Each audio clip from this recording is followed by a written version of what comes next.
Claudette, elle est partout. Hein?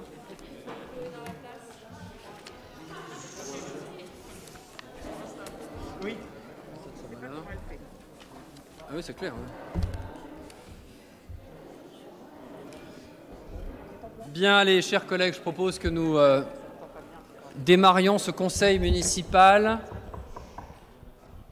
Alors, vous noterez que pour les ex-évriens, vous redécouvrez un matériel que vous aviez bien connu, puisqu'en fait, on avait un matériel différent, lié d'une part à la fusion, au fait qu'on ait été 77 élus pendant la fin de la mandature précédente, puis ensuite avec la crise sanitaire et les distanciations, voilà. Et donc la salle du conseil municipal reprend sa forme optimale.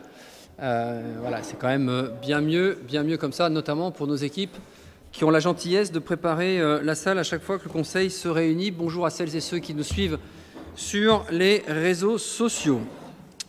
Alors, l'appel du conseil municipal, c'est Jordan qui s'y colle. Allez.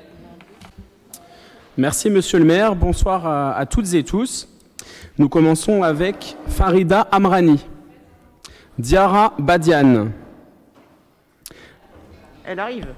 Alban Bakari, Mélinda Bayol, Stéphane Baudet, Présent. Fadila Bendoula. Ah, tu as oublié Monsieur Benamara. Où est-ce qu'il est? Effectivement, c'est inversé sur ma liste, mais c'est pas Ok. grave. Donc, Samir Benamara, Donc c'est pouvoir à Monsieur Garnit. je reprends Fadila Bendoula, Pouvoir à Gérard Genati. Pétroline Béraud, Michel Bonafous, Carmel Bonnet, Myriam Boubel, Pouvoir à Mélinda Bayol. Corinne Bourgeois, Pouvoir Agnès Sommer. Joël Caillachon, Jean Caron, Pouvoir à Renan Fleury. Henri Catalifo, Pascal Cochebray, Pascal Chatagnon, Sandrine Chaumont, Francis Choix, Rémi Courteau, Yvan Couvida, Philippe Dardillac, Maradel Gilbert, Pouvoir Carmel Bonnet. Nebia Diakité, Najwa El Haïté, Ronan Fleury, Rafik Garnit, Gérard Gianati, Natacha Gérard, Jean-Baptiste Gras, Il sera en retard. Pouvoir à Madame Caillachon. Lorraine Anna, Djoulaba Injai, En retard. Pouvoir à Jordan Schwab. Stéphane Journet, Fatoumata Koeta, Pouvoir Claude Maisonneuve-Couterou. Abdel Machri, En retard aussi. Pouvoir Nebia Diakité. Claude-Emmanuel Maisonnave-Couterou, Abdoulaziz Mbaye, Lucas Mélin, Freddy Nsondé, Agnès Omer, Daniel Ovono, Sabine Pellerin, Pouvoir à Pétroline. Oui, Pétroline Madame Béraud. Christian Pigaglio, Pouvoir Yvan Couvida. Marie-Thérèse Plot, Olivier Potokar, Edwige Priska, Pierre Pro, Jordan Schwab présent, Azedine Siridji, Tania Tiaing, Daniel Valero, Présente. Virginie Villemain Pouvoir Natacha Girard. et enfin Mehdi Zegouf. Merci Jordan. Nous avons donc le quorum. Je vous propose d'approuver le PV du 31 mars dernier. Est-ce qu'il y avait des questions sur ce PV? Lorraine Anna est en train d'arriver. Pas de soucis, pas de vote contre, pas d'abstention pour ce PV. Je vous remercie. Je vous présente donc, comme à chaque conseil municipal, les communications du maire, étant entendu que l'agenda du maire, lui, est ramené directement au compte-rendu du CM pour rendre public, évidemment, toute l'activité municipale pour celles et ceux qui s'y intéressent. Tout d'abord, j'étais absent lors du conseil municipal du 31 mars pour des raisons familiales. Et je tenais, en remerciant celles et ceux qui m'ont adressé des messages, à saluer Daniel, première adjointe, évidemment, et l'ensemble de nos collègues pour l'excellente tenue des débats et leur fine connaissance des sujets, débats que j'ai pu suivre à distance, comme le font celles et ceux qui nous suivent en ce moment même en Facebook Live. Un bel exemple, en tout cas, de complémentarité et de cohésion de l'équipe. Et je souhaite également en profiter pour saluer toutes nos équipes administratives dont le professionnalisme n'est plus à démontrer. On le verra encore ce soir à l'occasion de toutes ces délibérations. Dans les communications de ce jour, que j'aborderai de façon thématique, je voudrais mettre en avant quelques sujets d'actualité de nos politiques publiques. D'abord, le sujet carte nationale d'identité et passeport. Commencer par cette problématique qui est rencontrée sur l'ensemble du territoire national et qui concerne peut-être d'ailleurs certains d'entre vous dans cette salle, ceux qui nous suivent en direct sur les réseaux, notamment à l'approche des vacances d'été. Les délais de traitement des dossiers de renouvellement de passeport ou de carte nationale d'identité. En effet, la fermeture ponctuelle d'une partie des services municipaux ou préfectoraux à l'occasion des différents confinements a fait s'accumuler les dossiers faisant passer la moyenne des délais habituels pour une prise de rendez-vous de 11 jours en mars 2021 à 27 jours en janvier 2022. Et cela sans compter l'allongement du délai de production des dits documents qui fait que la durée globale entre la première démarche et l'obtention du titre est située aux alentours de 8 semaines avec des disparités importantes sur le territoire national, allant même par endroits jusqu'à 12 semaines. Face à cette difficulté, d'ailleurs, je le cite en exemple, le maire de Saint-Chinian, dans le 69, partant certainement d'un bon sentiment, a ouvert sans rendez-vous sa mairie en ne faisant pas d'inscription préalable. Résultat, des personnes venues de plus de 600 km, dormant devant l'hôtel de ville, pour être les premiers à pouvoir bénéficier d'un rendez-vous. Un chaos que le maire et ses services ont subi et qui a fait s'abstenir de cette pratique tous les autres. Passé l'anecdote, afin de résorber progressivement ce stock de demandes, je vous annonce que des moyens supplémentaires vont être déployés à Évry-Courcouronnes en accord avec les services préfectoraux. Ainsi, nous accueillerons et organiserons un dispositif de recueil supplémentaire à la mairie annexe du village qui a vocation pour lui-même à être pérennisé. 2 dispositifs de recueil à la mairie annexe de Courcouronnes-Centre, dont un dispositif qui sera lui aussi pérennisé durablement. 4 dispositifs de recueil d'urgence à l'hôtel de ville. Cela renforcera donc notre capacité à accueillir des rendez-vous et traiter les dossiers de demande et donc à rattraper le retard. Ces dispositifs vont être opérationnels dans les prochains jours, permettant ainsi de réduire les délais de prise de rendez-vous. Nous comptons évidemment sur les services de l'Agence nationale des titres sécurisés qui, après réception par les villes des dossiers complets, produit l'ensemble des documents afin de prolonger à la fabrication cet effort dans la réduction des délais de réalisation des titres. Je voulais également vous faire un point sur le quartier des Honnêtes. Pourquoi les Honnêtes ? Le 9 mars dernier s'est tenue une réunion publique à la maison de quartier animée par Virginie Villemain, en charge de la lutte contre les discriminations et référente du quartier, et Pascal Chatagnon, en charge notamment de la participation citoyenne. Lors de cette réunion, les habitants ont exprimé avec force et émotion plusieurs sujets de dysfonctionnement et d'inquiétude, passant de la sécurité au logement, des commerces à la propreté, de la qualité des espaces publics au manque d'animation. Face à ce constat alarmant, j'ai donc rencontré avec mes élus et services l'ensemble des acteurs du secteur, bailleurs, commerces, associations de locataires, habitants, pour faire un appel urgent à la mobilisation générale et travailler à des perspectives concrètes et rapides d'amélioration. Ils ont répondu présent et je les en remercie vivement. Je me suis engagé auprès des habitants à déployer dans les meilleurs délais des moyens spécifiques. J'ai entendu l'insécurité permanente à laquelle ils sont soumis à l'approche de la place des Honnêtes ou de ses abords. Pour être très opérationnel, concret donc, voici les actions qui sont déjà mises en place ou qui le seront dans les prochains jours. Une présence policière renforcée et dorénavant quasi permanente partagée entre la police municipale et la police nationale aux abords et sur la place des Honnêtes. L'installation de 3 caméras de vidéoprotection sur la place des Honnêtes, dans la rue Djibaou et dans l'impasse du chemin des Deux-Prés dans les prochains jours, dissuadant les trafics et donnant une capacité d'intervention supplémentaire en lien avec notre CSU. Un aménagement du chemin des Deux-Prés avec le rajout d'obstacles, une croix de Saint-André ou autres, aux intersections de cheminement, notamment pour limiter la vitesse des 2 roues motorisées. Un travail lancé sur l'aménagement de la place des Honnêtes pour la fermeture de l'escalier entre la place et le parc des Coquibus, qui reconfigurera les usages et les circulations piétonnes en les sécurisant. Un appui auprès des commerçants pour une livraison rapide de conteneurs supplémentaires par l'agglomération Grand Paris Sud, afin de leur donner les moyens de gérer plus efficacement leurs déchets et rendre la place plus propre. Je voulais, dans un dernier complément, et non des moindres, concernant la sécurité dans le quartier, vous apporter quelques éléments. Après une enquête de plusieurs mois, et grâce au travail méticuleux de la police nationale, je vous informe du démantèlement du réseau de trafic qui sévissait dans ce périmètre. Je remercie les forces de l'ordre pour cette intervention qui a nécessité du temps, parfois trop, Mais comme pour toute enquête, il faut évidemment constituer un dossier, planquer, amasser des preuves, et qui permet d'aboutir à un résultat tangible et immédiat.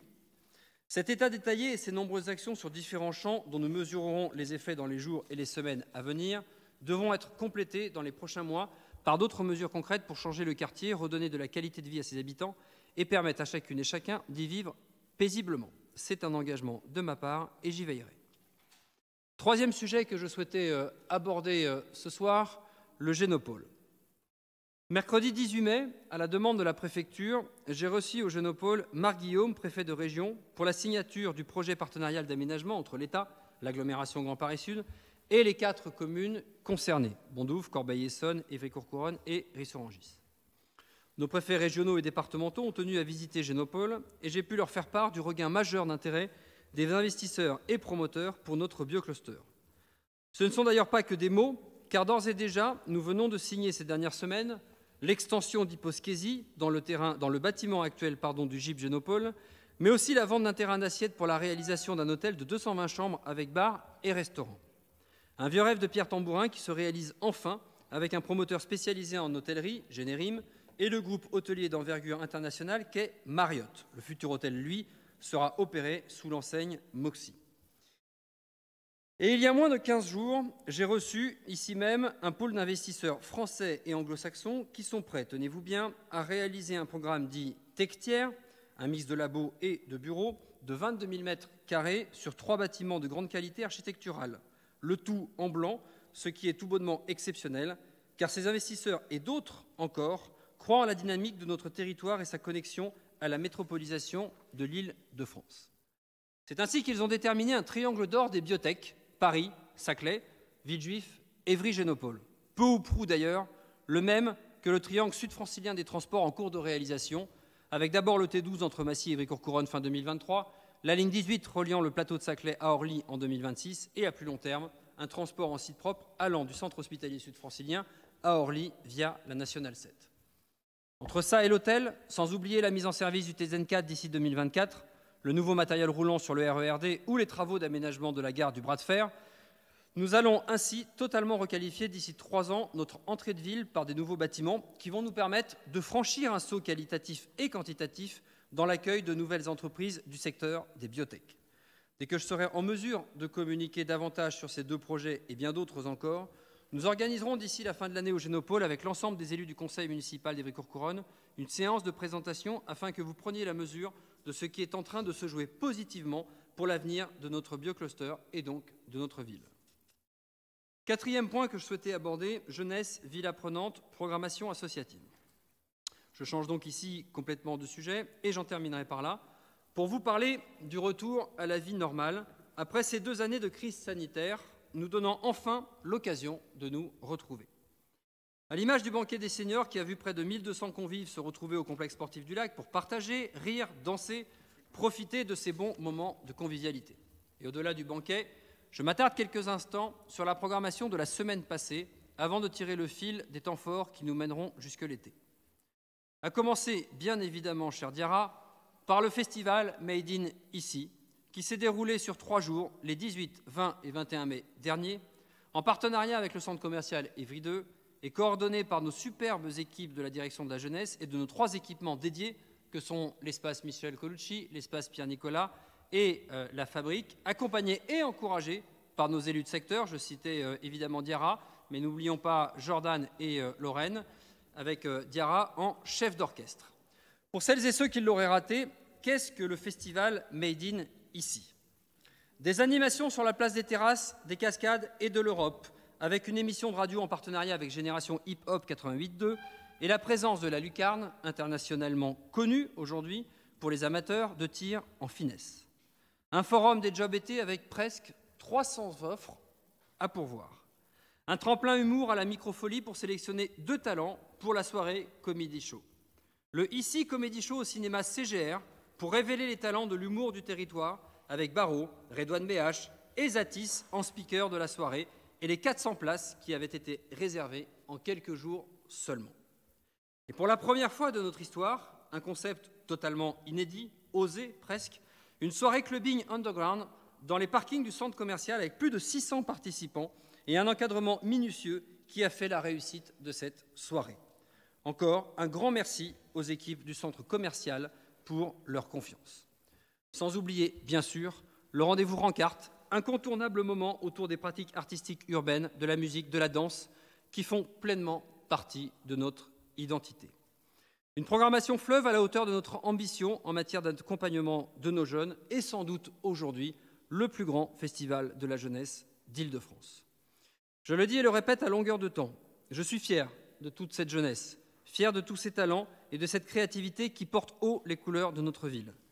Made in Ici fut un moment exceptionnel, d'une rare intensité, un succès incroyable et une fréquentation au-delà de nos espérances. Et évidemment, une attente suscitée pour la seconde édition de notre part et bien sûr de celle des participants avec une ambition toujours plus élevée. En parallèle du festival Made in Ici, nous avons aussi vu se dérouler une programmation tout aussi riche et innovante, celle de la semaine de la ville apprenante de l'UNESCO. Car oui, Évry-Courcouronnes fait partie, je le répète, depuis 2019, des 4 seules villes françaises à être labellisées ville apprenante de l'UNESCO parmi 229 villes dans le monde. Un autre vecteur de notre identité et un nouveau motif de fierté. Comme dirait Pascal Chatagnon, adjoint en charge de cette question à laquelle il tient tout particulièrement, je le cite, « Une ville apprenante est une ville qui mobilise efficacement ses ressources et les acteurs de son territoire pour promouvoir et favoriser une culture de l'apprentissage tout au long de la vie pour tous ses habitants. » J'ai pas menti jusque-là. Parfait. C'est un véritable projet de ville, une démarche qui permet de soutenir, dynamiser et multiplier les opportunités d'apprendre à tout âge et de densifier notre réseau partenarial. Lors de cette semaine dédiée, il a été question d'apprentissage lorsque nous avons inauguré lundi dernier le restaurant des signes et des mains, lieu exceptionnel à plus d'un titre, installé au théâtre de l'Agora.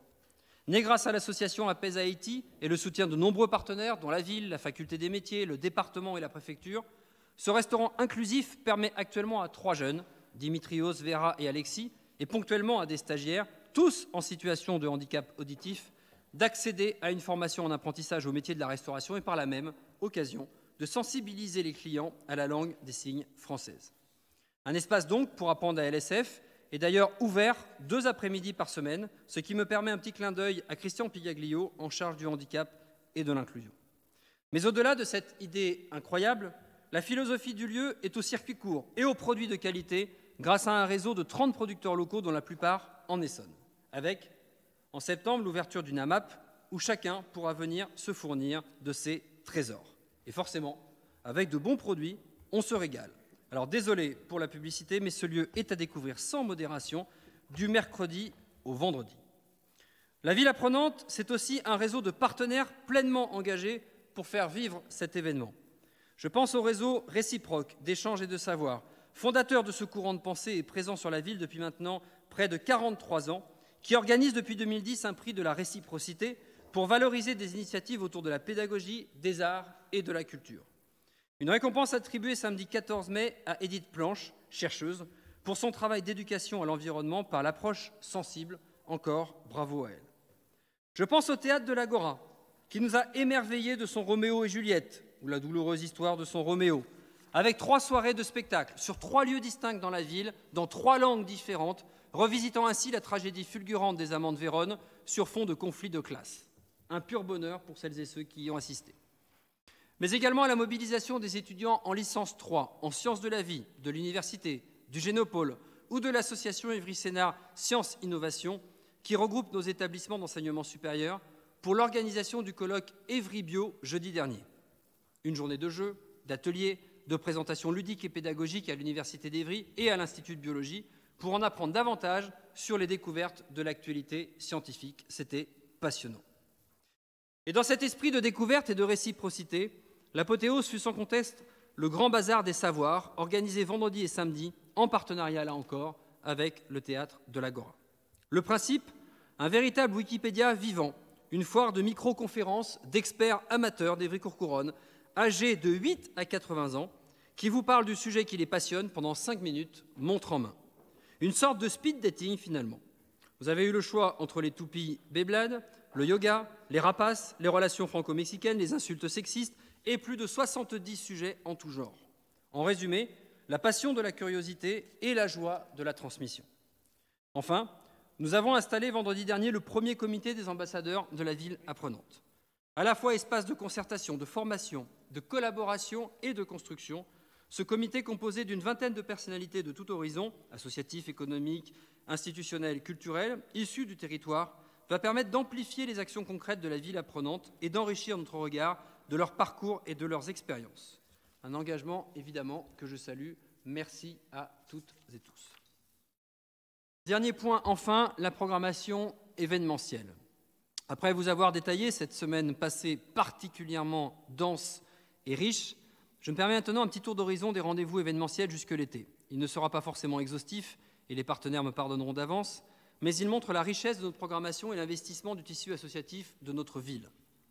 Ce réseau de plus de 500 associations, des centaines de responsables et des milliers de bénévoles qui les font vivre au quotidien, se déployant dans tous les domaines de la culture, du sport, de la solidarité, de l'éducation populaire, de la jeunesse aux seniors, en passant par les familles, de l'engagement citoyen au devoir de mémoire et d'histoire, est une richesse incroyable et incontestable qu'il nous faut préserver, encourager et accompagner chaque soir, chaque week-end. Je remercie tous mes élus de leur présence à leur côté, 7 jours sur 7. C'était évidemment le sens de notre décision de maintenir nos subventions à l'identique durant la crise sanitaire, qui leur permet aujourd'hui de reprendre une programmation complète, voire enrichie, et de poursuivre leurs actions sereinement. Et ils répondent présents, au-delà de nos espérances. Je veux profiter de ce conseil municipal pour les mettre en lumière, leur dire à quel point ils sont essentiels à notre ville, à nos habitants, et les saluer sincèrement pour l'engagement exceptionnel qui est le leur.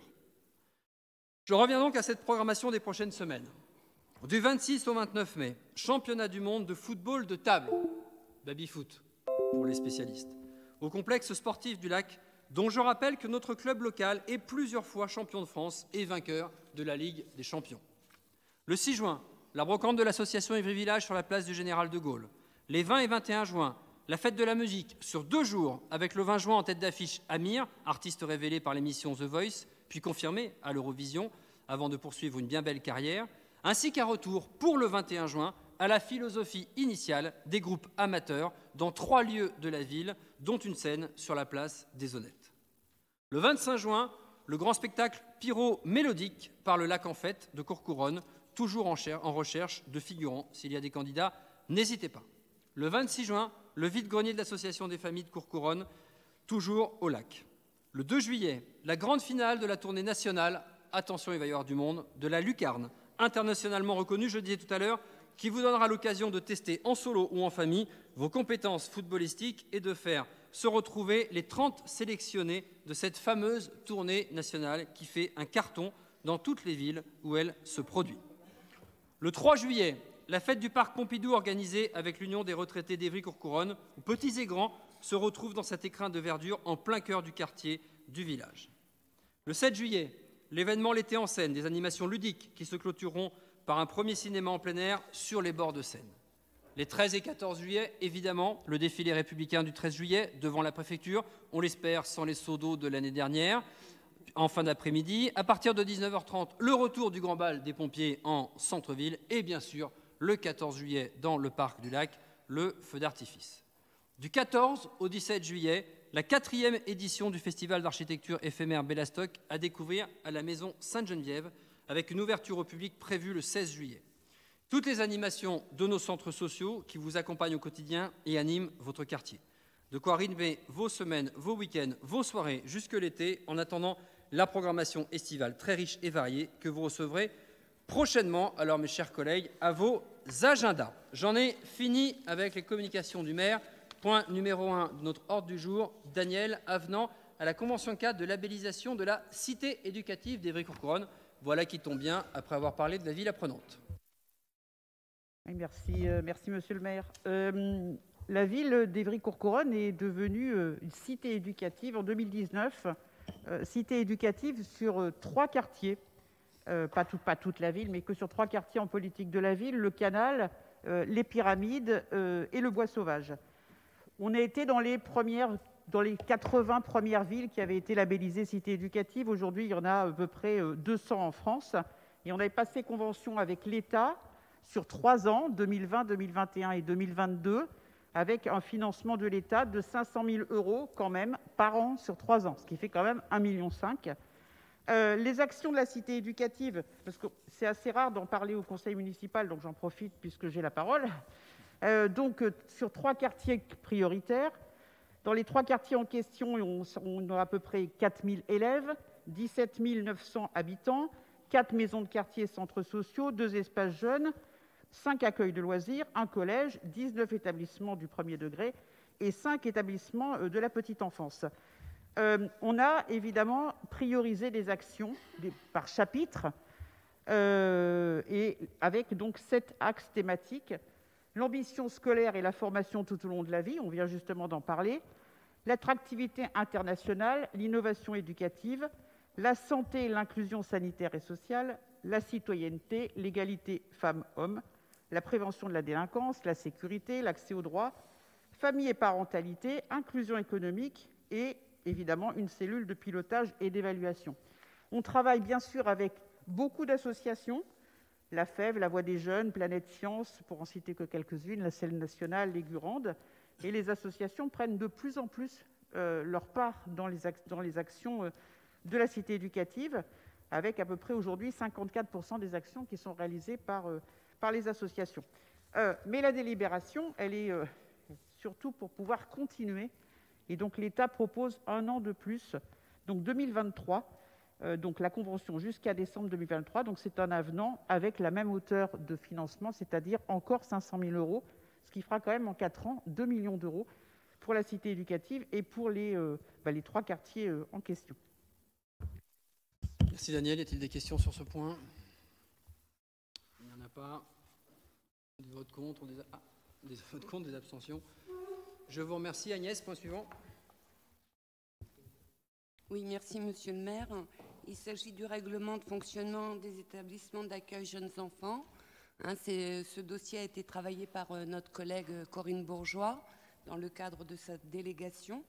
La ville d'Évry-Courcouronnes gère 12 établissements d'accueil de jeunes enfants pour une capacité de 413 places d'accueil.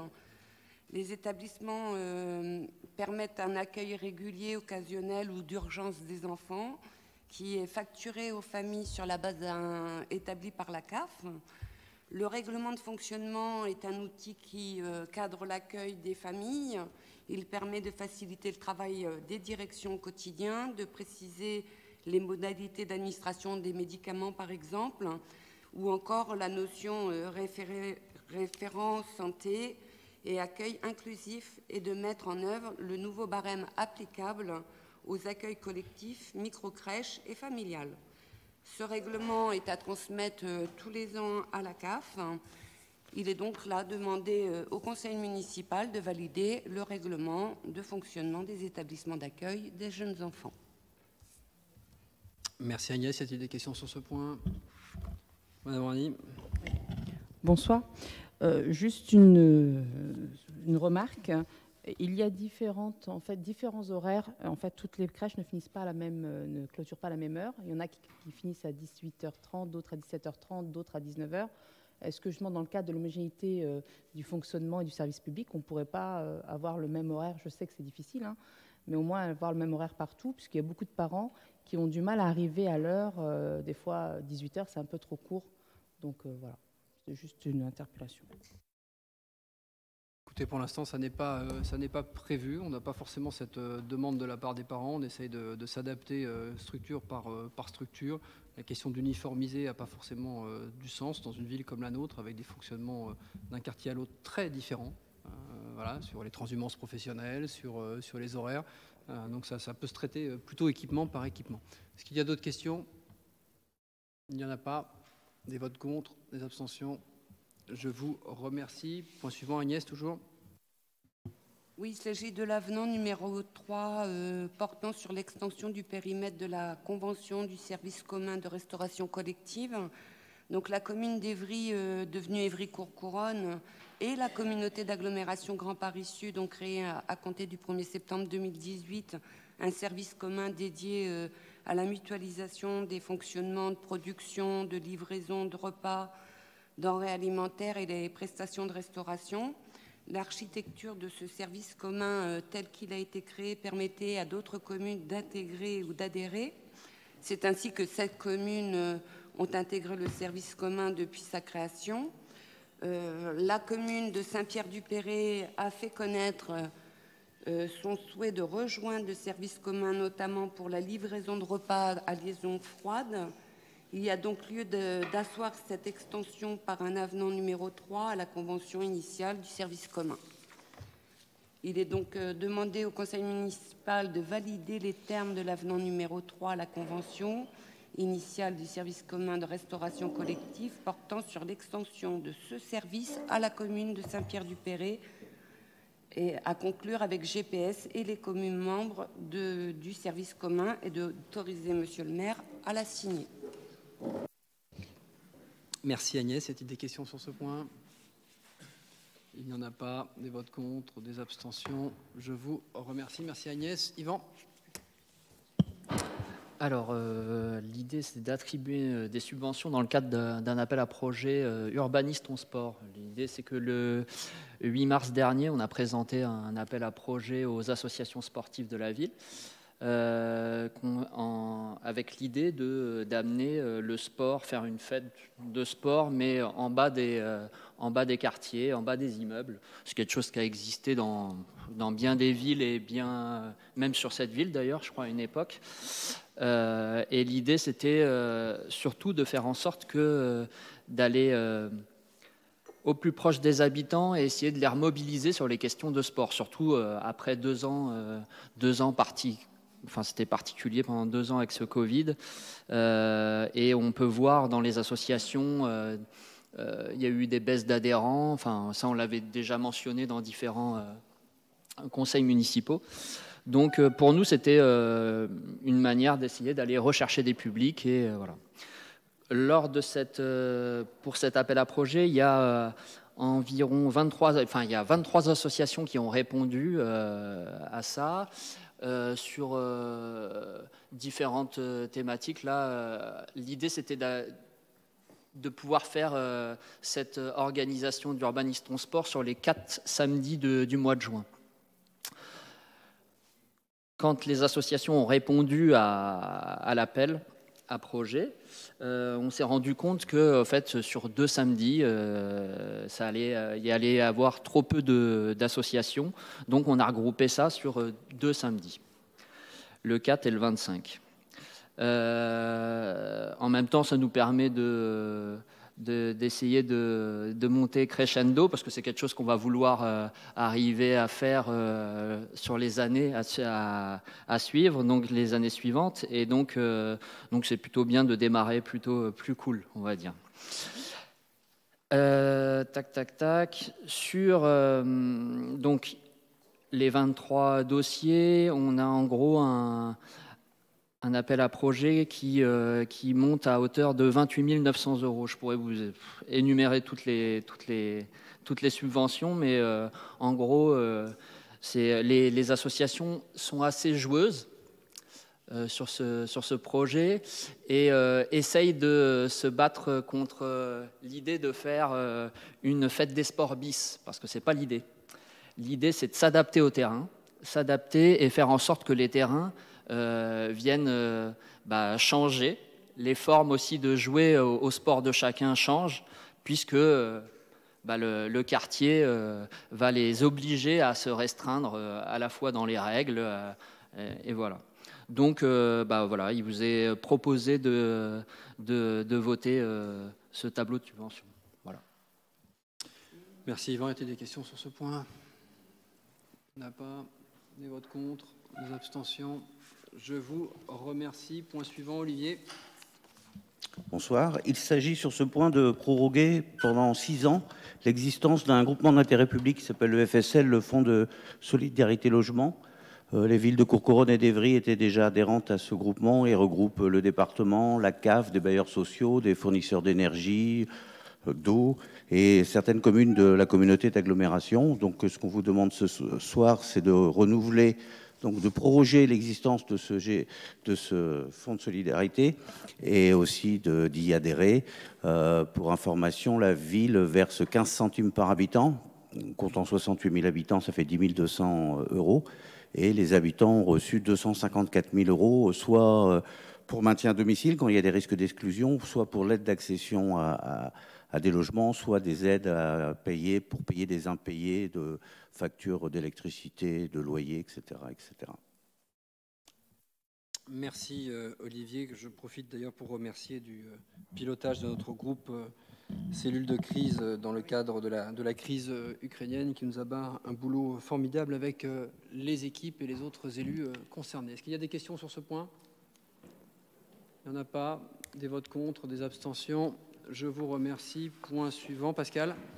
Oui, monsieur le maire, donc on va rester dans la dynamique de ville apprenante puisqu'il s'agit ici d'accorder une subvention exceptionnelle à l'association Les Partenariats d'Excellence, une association qui est basée sur le campus d'IMTBS et de Télécom Sud Paris.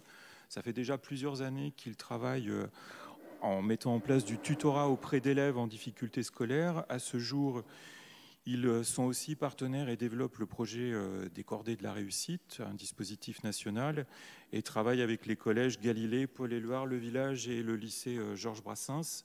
Cette année, ils accompagnent plus particulièrement une classe du collège Paul-Éluard en mettant en place des activités interactives sur la science, les mathématiques, la physique, le français, l'histoire ou encore le sport, en lien avec un projet de voyage, voilà, qui est celui d'aller à Bruxelles pour pouvoir s'immerger aussi dans la culture bruxelloise et belge. Et les élèves produiront un exposé vidéo sur leur voyage qui se déroule ou qui vient de se dérouler. Voilà. Ce projet intitulé Voyage Euro Excellence s'inscrit plus largement dans ce qu'on appelle sur le campus un projet GATE, c'est gestion et apprentissage du travail en équipe. En fait, c'est des étudiants qui partent se plonger dans des projets avec des associations sur le terrain et ça leur permet aussi de rentrer en contact avec les habitants. Donc, ce partenariat d'excellence ont sollicité la ville pour un accompagnement de ce projet et pour l'attribution d'une subvention de 900 €. Merci Pascal. Y a-t-il des questions sur ce point? Il n'y en a pas. Des votes contre, des abstentions.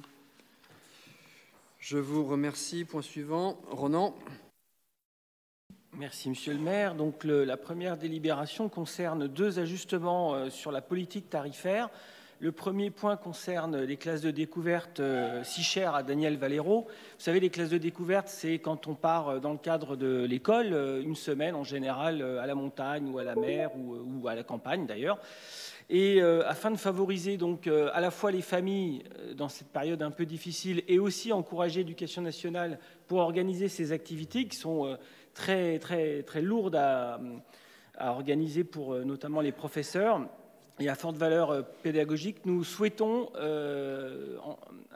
appliquer une réduction de 20% sur le coût brut du tarif. C'est-à-dire que historiquement, dans la tarification actuelle, on prend le coût du tarif et on applique le quotient familial. Et bien là, avant d'appliquer le quotient familial sur le coût du tarif, on appliquera une réduction de 20% et puis ensuite on appliquera le quotient familial, ce qui revient simplement à appliquer une réduction de 20% pour tout le monde.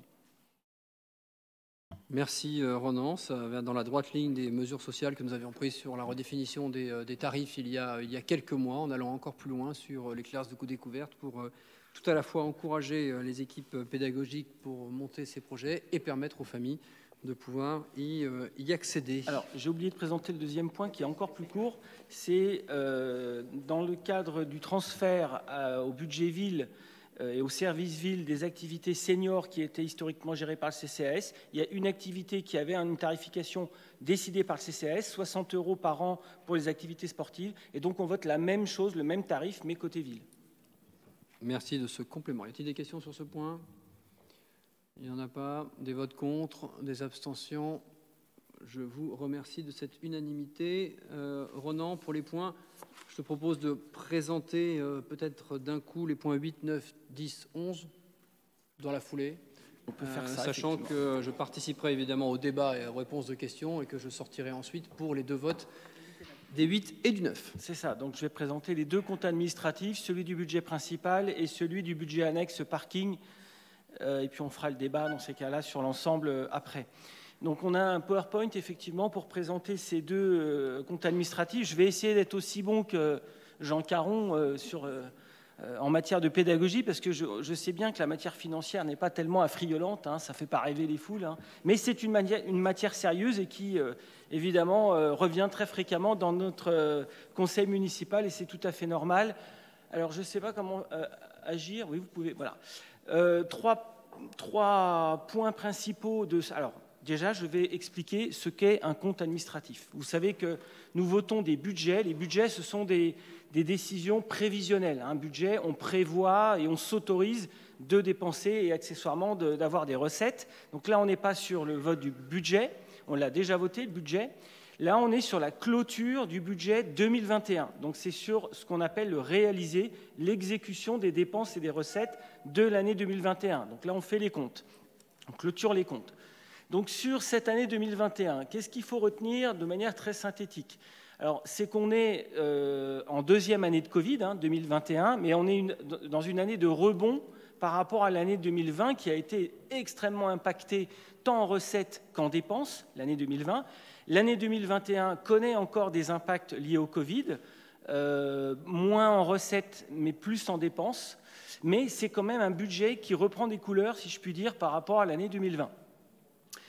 Au niveau des investissements, c'est pareil. L'année 2020 a été un petit peu freinée par le Covid sur le plan des capacités à dépenser, parce qu'il y a beaucoup d'entreprises qui étaient arrêtées.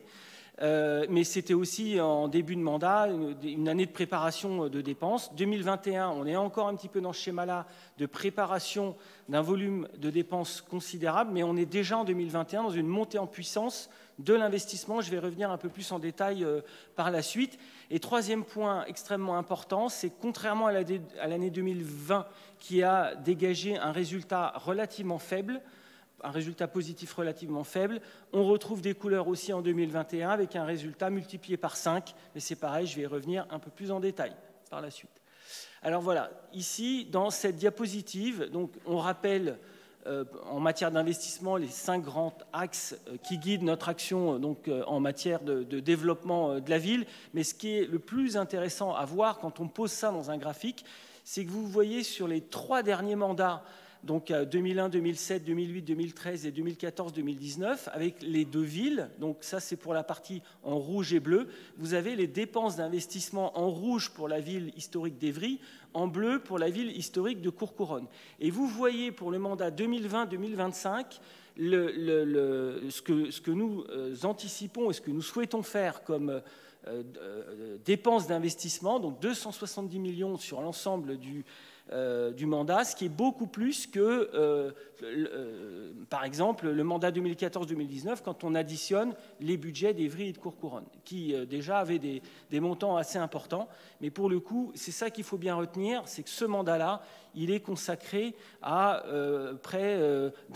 plus d'un doublement de nos capacités d'investissement quand on regarde par rapport au mandat précédent. Alors, vous avez ici projeté sur cette diapositive, qui est quasiment illisible, mais je vais essayer de vous la synthétiser, l'ensemble de nos dépenses et de nos recettes pour 2021. En haut, nous avons ce qu'on appelle le fonctionnement, c'est-à-dire les dépenses courantes de l'année. Alors, c'est le plus gros de notre budget, c'est on va dire, retenez 115 millions d'euros en fonctionnement. Et puis en bas, 35 millions d'euros en grande masse, c'est l'investissement, avec d'un côté les dépenses et de l'autre côté les recettes. Ce qu'il faut retenir à cette étape-là, c'est que nous avons donc sur la partie du haut, le fonctionnement, nous avons dégagé un résultat positif de 19 428 000 euros. Donc retenez un résultat de fonctionnement tout en haut de 19 millions positifs. Et en bas, sur l'investissement, nous avons dégagé au bout du bout, je vous fais grâce des calculs intermédiaires, un résultat d'investissement, donc un besoin de financement de 14 175 000. Donc plus 19 millions d'un côté, moins 14 millions de l'autre, ce qui fait que sur l'ensemble de cette maquette-là, qui est l'ensemble de notre budget exécuté en 2021, nous dégageons un résultat de clôture de 5 253 000 euros. Retenez ce chiffre, 5 253 000 euros, c'est le résultat définitif total 2021.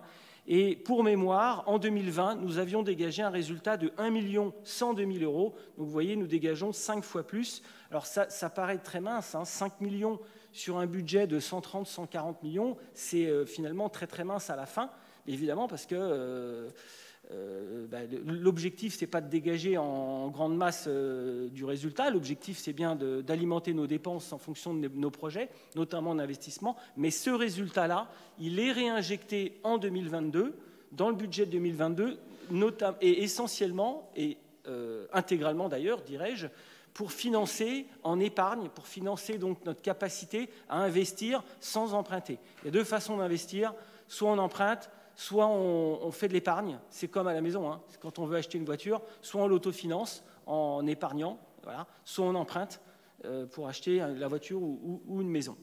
Donc 5 millions d'un côté cette année, en 2021, enfin, l'année dernière plutôt, contre 1 100 000 l'année passée. On peut passer à la slide suivante. Alors là, je vais vous parler du fonctionnement et je vais vous parler des recettes de fonctionnement. Malheureusement, on voit mal les couleurs. Ici, vous avez la ventilation par type de recettes qui alimente donc le budget 2021. Alors, l'écrasante majorité, à près de 2/3, c'est la fiscalité. Alors, la fiscalité, vous savez qu'on a quasiment plus de taxes d'habitation, mais en échange, on a beaucoup plus de taxes sur le foncier bâti. Et donc, 2/3 de nos recettes de fonctionnement, c'est de la fiscalité. Et c'est d'ailleurs... non, je n'ai pas encore fini. Voilà, vous pouvez revenir. Ces recettes-là, donc 114 millions d'euros, ce qu'il faut retenir, c'est qu'elles ont augmenté de 6,45% par rapport à 2020. Donc c'est une augmentation assez importante de nos recettes, essentiellement tirée par les droits de mutation. Alors les droits de mutation ont augmenté de 44% en 2021 par rapport à 2020. Les droits de mutation, c'est super quand ça augmente. Évidemment, quand ça baisse, c'est moins bien. Le problème des droits de mutation, c'est que ça varie beaucoup d'une année à l'autre. Ce qu'il faut quand même retenir, c'est que l'effet Covid, là on a un effet Covid. C'est-à-dire que les villes périphériques autour de Paris connaissent une augmentation sensible des droits de mutation. Pourquoi? Parce que les gens quittent Paris pour aller plus loin du fait maintenant de la capacité de télétravailler. Et même sur Évry-Courcouronnes, on le ressent. On pensait que ça irait plus sur Orléans, etc., ce qui est une réalité, hein, sur ces villes un peu plus loin. Mais ça a aussi bénéficié, si je puis dire, donc l'effet Covid et éloignement de Paris, ça a aussi bénéficié à la ville d'Évry-Courcouronnes. Et donc, ça a majoré nos recettes de fonctionnement. Au niveau de nos dépenses, 95 millions, ce qu'il faut retenir, c'est l'augmentation, plus 1,23% d'augmentation de nos dépenses de fonctionnement par rapport à 2020, avec deux dimensions. La dimension ressources humaines, donc là, pour le coup, voilà, on la voit, elle est en rouge, on la voit très très mal, mais l'essentiel de, enfin, 58% exactement, 58% de nos dépenses de fonctionnement sont constituées de dépenses de ressources humaines. C'est une grande tendance et c'est tout à fait normal. Cette grande masse a légèrement diminué, 0,15%. Donc on va dire que c'est quasiment une stabilité à l'euro près entre 2020 et 2021. C'est encore l'effet Covid, hein, c'est que moins d'activités, moins de vacataires, etc. Et puis les difficultés de recrutement que je vous évoquais, quand on a du mal à recruter du personnel, eh ben, on a du mal à consommer le budget RH. A contrario, le budget en bleu, c'est toutes les dépenses qui ne sont pas de la ressource humaine et qui sont essentiellement des dépenses d'action. Elles ont augmenté de 10%. 10,34% en 2021 par rapport à 2020. Au sein de ces 10%, nous avons ce qu'évoquait M. le maire tout à l'heure, les associations, le financement aux associations, qui a augmenté de près de 9% en 2021 par rapport à 2020. C'est ce que j'évoquais tout à l'heure, le rebond, un premier rebond du Covid, en 2021 par rapport à 2020. En 2022, on aura un autre rebond, évidemment, on l'espère, je pense que ça dure pour l'instant. Voilà. Mais voilà, on est dans une reprise de couleur en matière de dépenses. On reste néanmoins, l'effet Covid fait qu'en 2021, on a dépensé légèrement moins globalement qu'en 2019, donc du fait de tout ce qui a été gelé, de tous les événements et de toutes les activités qui ont été gelées en 2020 et 2021. Ça, c'est pour la partie fonctionnement. Donc, nous allons pouvoir passer à la partie investissement. Alors, dans les dépenses d'investissement, il y a deux grands blocs, hein. Il y a les dépenses nouvelles, ce qu'on appelle les dépenses d'équipement, quand on fait des travaux, quand on achète des véhicules, mais c'est essentiellement des dépenses de travaux dans les bâtiments, dans la voirie, etc. Donc ça, c'est 72%. Et nous avons un petit bloc, si je puis dire, hein, puisque c'est un peu moins d'un tiers, c'est le remboursement de nos emprunts passés. Voilà. Alors, l'ensemble de nos dépenses réelles d'investissement a augmenté de 13% en 2021 comparé à 2020, et l'ensemble de nos recettes d'investissement a augmenté de près de 15%. Voilà. Pareil, là c'est une montée en puissance de notre investissement sur 2021 et ça va considérablement s'accélérer à compter de 2022 à partir de l'année en cours. Donc ça c'est les recettes. Alors oui, pour les recettes, pareil, l'autofinancement c'est l'essentiel et c'est très très sain. L'autofinancement c'est l'épargne que j'évoquais tout à l'heure. Hein. Quand on dépense un peu moins que ce qu'on gagne, en termes de revenus annuels, de revenus quotidiens, eh ben, ça permet d'épargner. Et cette épargne-là, on peut l'injecter pour investir justement, et c'est ce qu'on fait. D'où l'intérêt d'avoir un résultat positif qui nous permet justement d'alimenter cet autofinancement. Et puis l'autre grande partie, un tiers, c'est l'emprunt. On contracte régulièrement des emprunts nouveaux pour pouvoir investir. Et puis enfin, d'autres recettes telles que des subventions qui sont versées par la région, le département, l'État, etc. pour investir. Et la taxe d'aménagement et de manière un peu plus importante, la récupération de la TVA. Quand on paye des travaux, on les paye avec la TVA et l'année suivante, on en récupère une partie. Alors, ici, rassurez-vous, je ne vais pas vous passer le tableau, il y a 3 pages de tableau. Ici, c'est toute la liste des opérations qui ont été financées à hauteur de 25 millions d'euros. Donc 25 millions d'euros 115 financés en 2021 sur l'ensemble de ces quartiers. Là, c'est la ventilation par quartier. Tout à l'heure, on avait la ventilation par opération précise. Je vous en fais grâce. Voilà, on peut passer à l'étape suivante. Alors, un point sur la dette. Systématiquement, quand on vous parle de budget, soit au niveau du budget, soit au niveau du compte administratif, on vous fait un point sur la dette. Ce qu'il faut retenir de cette dette, alors, elle est au 31 décembre 2021 de 113 200 000 euros. Je vous fais grâce des centimes. Donc 113 millions. Nous avons une capacité de désendettement qui est très très bonne puisqu'elle est inférieure à 6 ans. Grâce notamment à notre épargne importante. Cette dette, elle est totalement sécurisée. Vous voyez sur le graphique qui est tout en bas à droite, vous avez un énorme point vert et puis 4 petits points microscopiques. Les points microscopiques sont des emprunts qui ont un léger caractère de risque, mais extrêmement léger, parce que pour avoir du risque, il faut partir en haut et à droite. Donc, quand on est en haut à gauche, on est extrêmement sécurisé. Donc l'essentiel de plus de 90% de notre endettement est totalement sécurisé. Et puis, un autre chiffre, 68% de notre endettement est sur du taux fixe, puisque ça fait très longtemps maintenant qu'on n'emprunte plus en taux variable, et donc au fur et à mesure, on emprunte à taux fixe, et donc au fur et à mesure, l'intégralité de la dette devient un taux fixe. Dernier élément extrêmement intéressant, c'est que notre taux moyen d'intérêt de cette dette baisse encore. Ça fait des années qu'il baisse. Il est passé de 2,19 à 2,10. Voilà. J'espère que ça va durer, mais bon, à chaque année, on se dit, on touche du bois pour que ça dure comme ça. Je crois que j'ai terminé pour ce budget-là. On va passer donc au deuxième budget, celui des parkings, qui est beaucoup plus court, et puis on fera le débat ensuite général sur l'ensemble, si vous le voulez bien. Alors, juste pour vous refixer un petit peu le cadre de ce budget annexe, c'est le budget qu'on appelle des parkings. Il a un nom officiel, mais on l'appellera des parkings. Il y a 3 parkings concernés. Le parking le plus ancien, c'est le parking qu'on appelle Mairie Cathédrale, qui est sous nos pieds, qui date de 2007. Ensuite, on a le parking de Senghor, qui se trouve au niveau de la place du marché, qui, lui, a été intégré dans ce budget en 2014. Et puis, le tout dernier, c'est le parking de la préfecture, qui a été fermé donc, par des barrières en 2021. Donc, ces 3 parkings sont dans ce budget-là.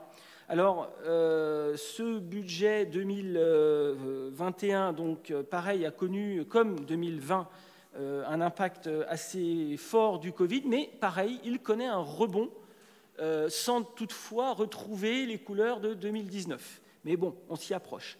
Au niveau de nos dépenses, ce qu'il faut retenir, je vous passe les chiffres en détail, on est à 167 000 euros de dépenses de fonctionnement, elles augmentent de plus de 2% par rapport à 2020. En 2020, elles étaient en baisse de près de 8%, nos dépenses. Et les recettes de fonctionnement, donc elles sont plus importantes, 179 000 euros, elles augmentent de 25% en 2021, mais elles avaient baissé de 25% en 2020. Alors quand on baisse de 25 et qu'on réaugmente de 25, on ne retombe pas au même niveau, hein, évidemment, on retombe en dessous. Voilà, donc on est toujours en dessous, on va le voir, on a un graphique juste en dessous, voilà, très intéressant. On avait une tendance générale à la hausse de nos dépenses, hein, c'était quand même l'intérêt, c'est d'avoir in fine un budget au minimum équilibré. On était bien parti, mais le Covid, boum, nous a planté 2020. Et 2021, on retrouve des couleurs, mais on n'est pas encore au niveau de 2019. Donc on dégage à la fin un léger déficit de 10 000 € sur 2021. Et ce qu'il faut retenir, c'est que l'État, dans le cadre du quoi qu'il en coûte, hein, parce que là c'est un budget à caractère industriel et commercial, a versé au titre des pertes de 2020, a versé une subvention de 25 000 €, 25 642 € exactement. Donc ça c'est pour les pertes de 2020. Il est possible qu'on ait encore une couche pour les pertes de 2021 qu'on intègre en 2022. Voilà, un léger déficit de 10 000 €. En investissement, on a beaucoup d'argent, on a 364 000 € à la fin, au bout du bout, un solde positif donc de 364 000 €. C'est normal, hein, c'est de l'épargne qu'on traîne, si je puis dire, et qui nous sert pour faire des travaux quand on en a besoin, pour, par exemple, changer les bornes, etc., comme ce qu'on a fait récemment en 2022. Et puis, on a un total donc, de 354 000 € solde positif total sur ce budget des parkings. Voilà, j'ai été trop long, excusez-moi. Mais... Tu as été excellent pédagogue et particulièrement clair. Est-ce qu'il y a des questions sur ce point? Monsieur Garnit qui va nous fournir une liste de questions. Attendez, on va y arriver. On va y arriver. Alors, donc, tout d'abord, merci Monsieur Fleury. Hein, l'exercice n'est pas facile. Hein, en tous les cas, vous avez brillamment repris la suite de Monsieur Caron. Alors, je tiens d'abord à remercier effectivement tous les agents qui ont contribué à ce document, qui est tout le temps de grande qualité. En tous les cas, on est très content d'avoir un document de cette qualité-là, et c'est un très très gros travail, et on vous remercie pour ça. Donc, alors cette année, peut-être que je vous éviterai peut-être le détail de toutes les questions détaillées et précises, mais je vais quand même en glisser une petite, parce que ça me démange, je vous ferai les autres par écrit. Sur votre document, en page 166, j'ai juste une petite question à propos. J'ai un sentiment qu'il y a une espèce de vase communicant sur la partie des rémunérations au niveau des titulaires et des non-titulaires. On voit que les indemnités des non-titulaires augmentent de 500 000 €, et à contrario, de l'autre côté, on trouve les titulaires baisser de 500 000. Est-ce qu'il y a une explication? Est-ce qu'il y a un vase communicant, ou est-ce que c'est juste un effet du hasard? Donc, les indemnités des non-titulaires, on était à un budget de 1,5 million, et dans le compte administratif, on a 2 millions. Et sur la partie des rémunérations principales des titulaires, on était à 22,8 et on a baissé à 22,3. Donc voilà, j'ai juste cette question-là sur la partie détaillée. Et je vous ferai la part de mes autres questions par écrit. Alors effectivement, le compte administratif fait apparaître un résultat de plus de 5 millions d'euros, qui est l'effet direct en fait, de l'augmentation des taux depuis 2020, ce qui permet donc à la ville de se constituer cette petite cagnotte. On peut juste déplorer que seule une petite partie de cette nouvelle recette sont affectées au fonctionnement, avec quelques améliorations et services supplémentaires pour les familles, les aînés et les jeunes. Et on constate que la majeure partie de cette cagnotte, de ces nouvelles ressources, servent à alimenter l'autofinancement. Comme nous le disons dans le budget primitif de 2022, il est en effet nécessaire d'investir, plus notamment sur la réhabilitation de nombreux équipements, nos écoles, nos gymnases, qui ne sont plus aux normes. Et on déplore justement que la ville s'engage plutôt dans des nouveaux chantiers qu'on juge un petit peu dispendieux, type l'achat et la démolition de la poste. Donc voilà, donc on tenait juste à souligner ce point-là. Vous aviez abordé les plus 44% des droits de mutation. Vous avez évoqué, vous, un justificatif, un des éléments pour expliquer cela, l'effet Covid. On pense que cet indicateur-là n'est pas uniquement lié à l'effet Covid. On pense qu'il y a aussi celui des nouveaux bailleurs qui viennent et qui prennent les appartements pour les découper. Il y a quelques semaines, Madame Chaumont, on s'est rencontré avec plusieurs copropriétés pour échanger justement sur ce point-là. Et cette recrudescence justement de ces nouveaux bailleurs qui viennent, qui proposent des colocations et de la multilocation et qui génèrent des nuisances très très compliquées pour nos copropriétés qui sont pour beaucoup en très grande souffrance. À l'issue de cette rencontre, nous avons abordé avec vous la possibilité d'envisager éventuellement l'encadrement des loyers et surtout la mise à jour peut-être des statistiques que vous avez par rapport aux copropriétés, parce qu'on avait senti qu'il y avait un espèce de décalage entre ce que vous avez vous, en information réelle et la réalité sur le terrain au niveau de ces copropriétés. Alors, est-ce que c'est toujours d'actualité ou est-ce que cette histoire d'encadrement des loyers est abandonnée? Sur la partie investissement, Monsieur Fleury, vous êtes passé un petit peu vite. Voilà, donc sur cette page-là, en fait, c'est juste une explication, parce qu'en fait, quand on peut regarder dans la section investissement, le tableau fait apparaître un récapitulatif d'investissement à hauteur de dépenses autour de 61 millions, alors que le réalisé est de 25 millions. Donc il y a vraiment un écart assez important. Donc qu'est-ce qui justifie cet écart-là? Et c'est pareil sur les recettes, on était à 23 millions et le réalisé il est à 3 millions. Donc est-ce qu'on peut juste avoir des explications sur ces points-là? Voilà, merci. Oui, quelques réponses rapidement. Je prends dans le désordre pour essayer de rien rater, et puis le cas échéant, le spécialiste bien plus aguerri que moi, qui est Ronan, complétera. Sur l'encadrement des loyers, Sandrine pourrait en parler, mais vous aurez l'occasion d'y retravailler sur le sujet. Ça fait partie des sujets qu'on étudie. Préalablement, on voulait étudier les avantages et les inconvénients des processus hors code. Il y a hors code et hors code IN, comme ce qu'on connaît sur la grande borne. C'est un travail que l'on a porté, technique, sur lequel on peut vous dire évidemment en transparence à quelle conclusion on arrive, et qui en fait ne correspond pas forcément à la problématique que l'on a. Je mets évidemment la question hors code IN, c'est-à-dire en matière d'opérations d'intérêt national portées par l'État, comme c'est le cas à Grigny, de côté, puisqu'on n'a pas du tout les contingences qui permettraient d'y avoir droit. Et puis d'ailleurs, en contrebalancement en matière d'image, quand on est hors code IN, en matière d'attractivité pour tous les copropriétaires du quartier, c'est pas forcément un avantage. Donc il y a un travail à faire sur l'encadrement des loyers, mais qui, comme toutes les solutions sur la question du logement, offre des avantages et des inconvénients. Et c'est ça qu'il faut mettre en perspective, en objectivité, pour savoir quelle est la bonne solution. Donc ce sujet, il est plutôt devant nous. Bon, évidemment, je comprends bien votre remarque sur la Poste. On a un désaccord de fond sur cette question, même si jusqu'à maintenant, j'ai jamais forcément entendu quelle était pour vous la capacité de faire renaître un centre-ville qui est aujourd'hui fonctionnellement illisible pour des utilisateurs qui ne sont pas habitants et nés sur la ville. C'est-à-dire que moi, je peux comprendre qu'on soit contre notre projet, lequel d'ailleurs, je me permets de le rappeler, a été très largement abondé par l'État dans le cadre du fonds Friche à hauteur de 3 millions d'euros. On n'a pas acheté cash la Poste, je me permets de le rappeler.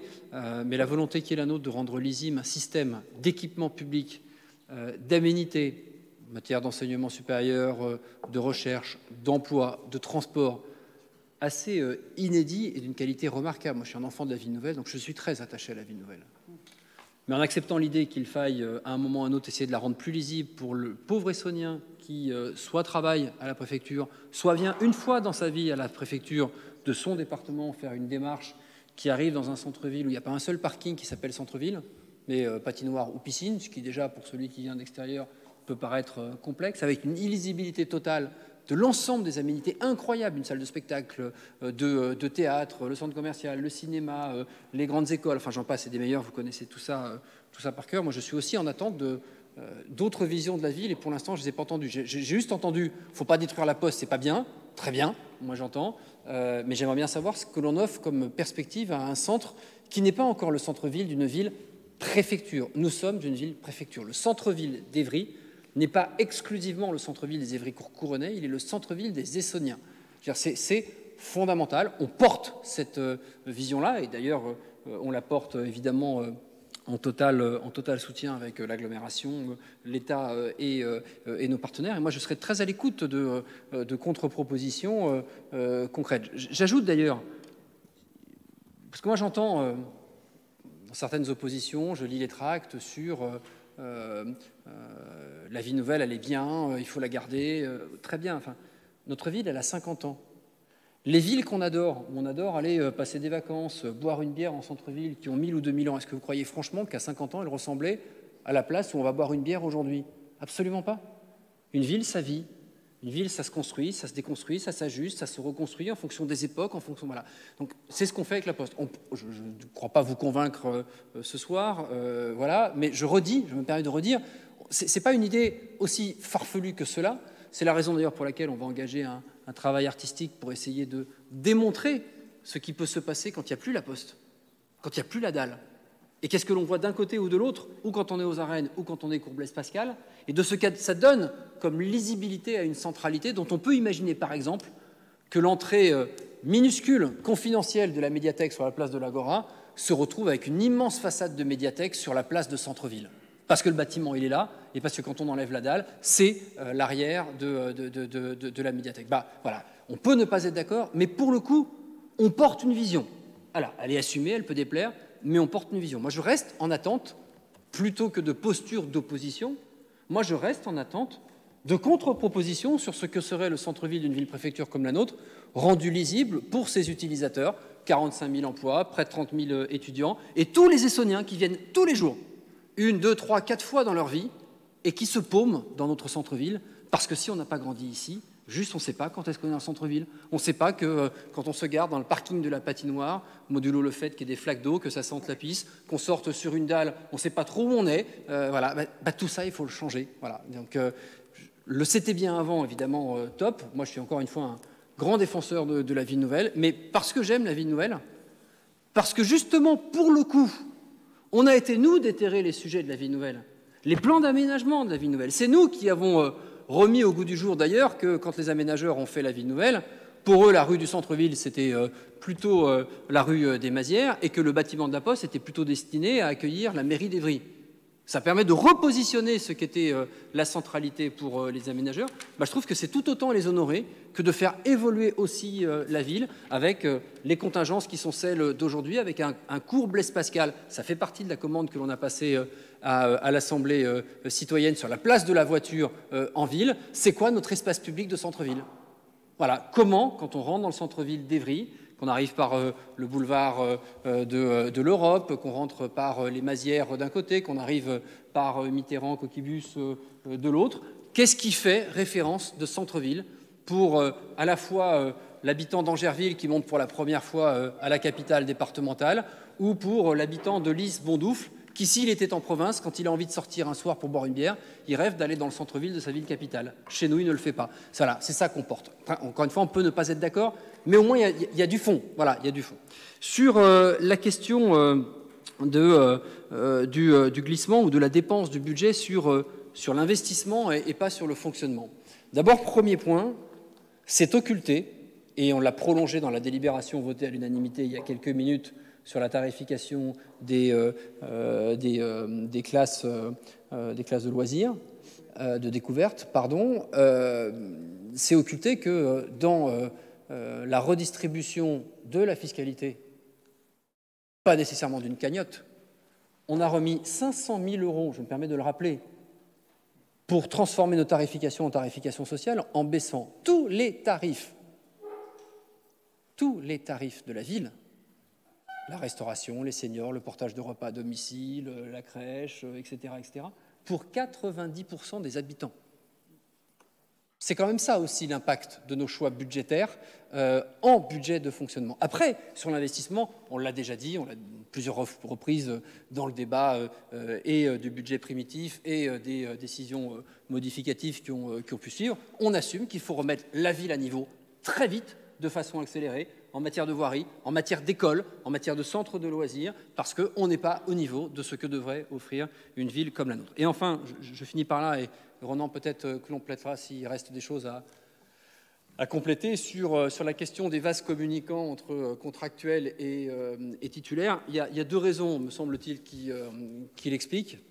La première, c'est un constat, on peut le regretter, mais c'est un constat. Dans nos cadres, on a de plus en plus de contractuels. Voilà. Clairement, c'est comme ça. Et je crois qu'on n'est pas la seule collectivité ainsi. Hein. Je l'évoque souvent, il y a la traduction des chiffres du chômage national. On conteste les chiffres, etc. Et puis il y a la réalité de ce qu'est le plein emploi en économie, 4 à 5%, hein, que l'on atteint déjà dans l'administration et qui fait que nos collectivités ont de plus en plus de mal à recruter. Ce n'est pas un petit sujet, pour toutes les collectivités. Hein.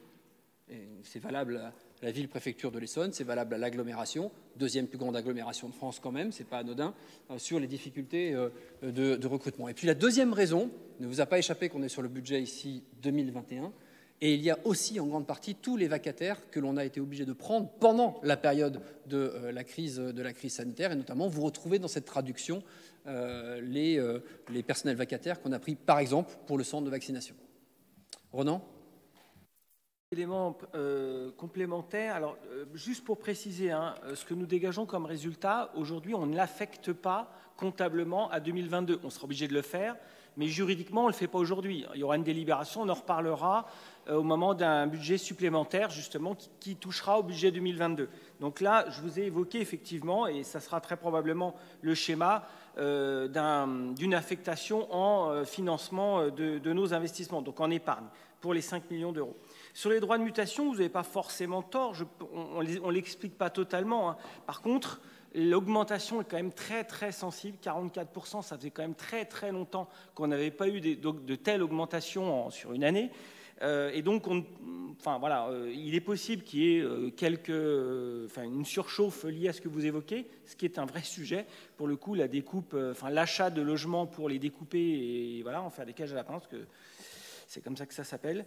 Néanmoins, ce taux-là d'augmentation très fort, évidemment, nous laisse à penser, en plus il est partagé quand même par pas mal de communes autour de Paris, que cet effet Covid durera-t-il? On ne le sait pas. Mais en tout cas, bon, cette année, on en bénéficie. C'est quand même un peu plus d'1 million d'euros de recettes supplémentaires qu'on n'attendait pas. Donc, on les a pris avec plaisir. Et d'ailleurs, une inscription budgétaire sur laquelle, même quand il y a des années exceptionnelles, j'en ai vécu quelques-unes en 21 ans de mandat, on repart toujours en version très humble dans la préparation budgétaire de la fois d'après, parce qu'on n'est jamais à l'abri d'un retournement sur ces tendances-là. C'est ça. Effectivement, les droits de mutation, il faut toujours être très prudent là-dessus parce que ça peut varier, ça varie souvent très fort à la hausse comme à la baisse.